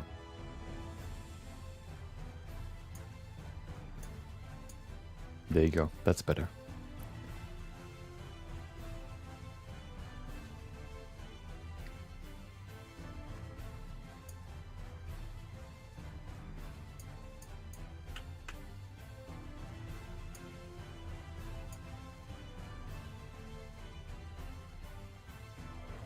I think it's time to save. Haven't done that in a long time. Might be the right time now. Okay. So now that we have detailed out the front, let's go into this middle piece and go here. One thing we need to do here, I think we need one more edge right there. Otherwise, we don't really have any geometry here in this portion. So we need to probably add one more edge. I guess edge loop right here, which actually makes sense because we have the same for these spikes. So it's actually better that way. There you go, perfect. Good thing is if it's still oh, that could be a problem though. We'll see. Yeah, we can smooth out the geometry later, so we don't really need to think about it too much. I'm thinking about splitting this into two. I think that'll give us a better edge right here.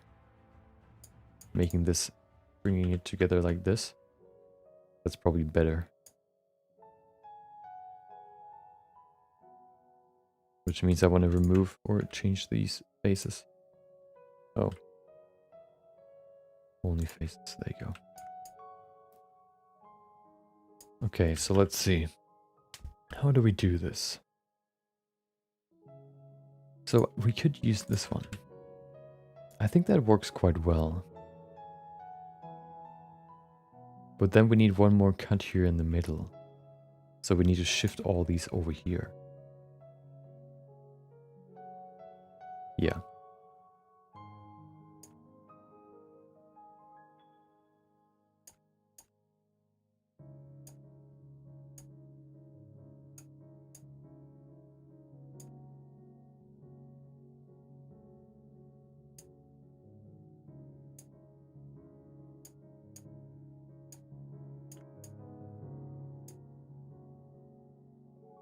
Oh.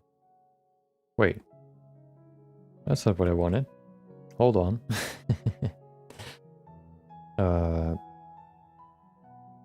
Hmm.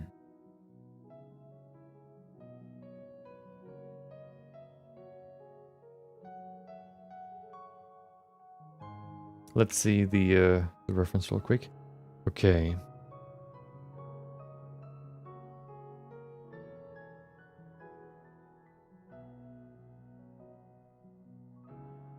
Hmm.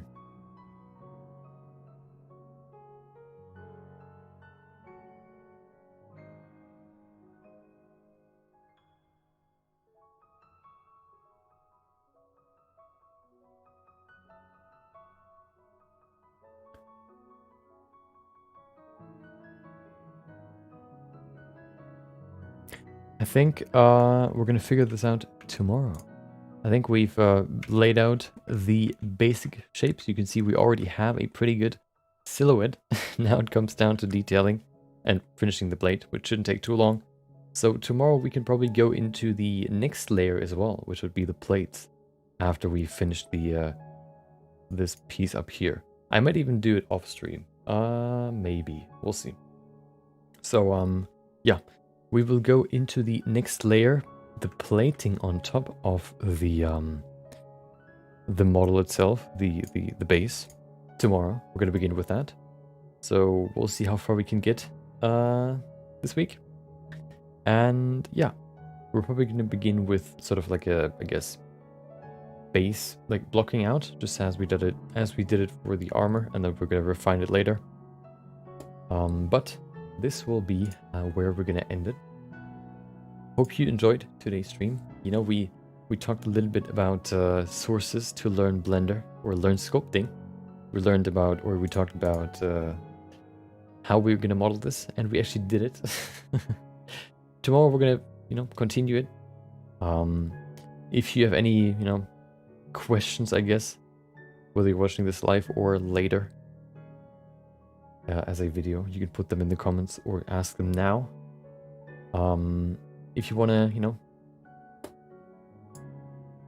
hang out off stream, know when I start the stream, or ask questions, maybe even get personal feedback on your artworks, you can also join the Discord, !Discord, to join the Discord, or to get the link. Wait, the link should be in the chat. Is it still in my... No. Okay, let me make a quick one. Let me make a new one real quick. There you go. Need to change the Discord link. Yeah, if you want to, get personal feedback or just hang out with people in the community, ask questions to me or anybody else, you can do that in the Discord. And yeah, thank you for joining. Thank you for watching. Thank you for listening. Thank you for chatting or just being here. I hope you have a great rest of your day. Tomorrow we're gonna continue it, as I said before. Yeah. I hope you enjoyed the rest of your day. Thank you for joining. And yeah, take care.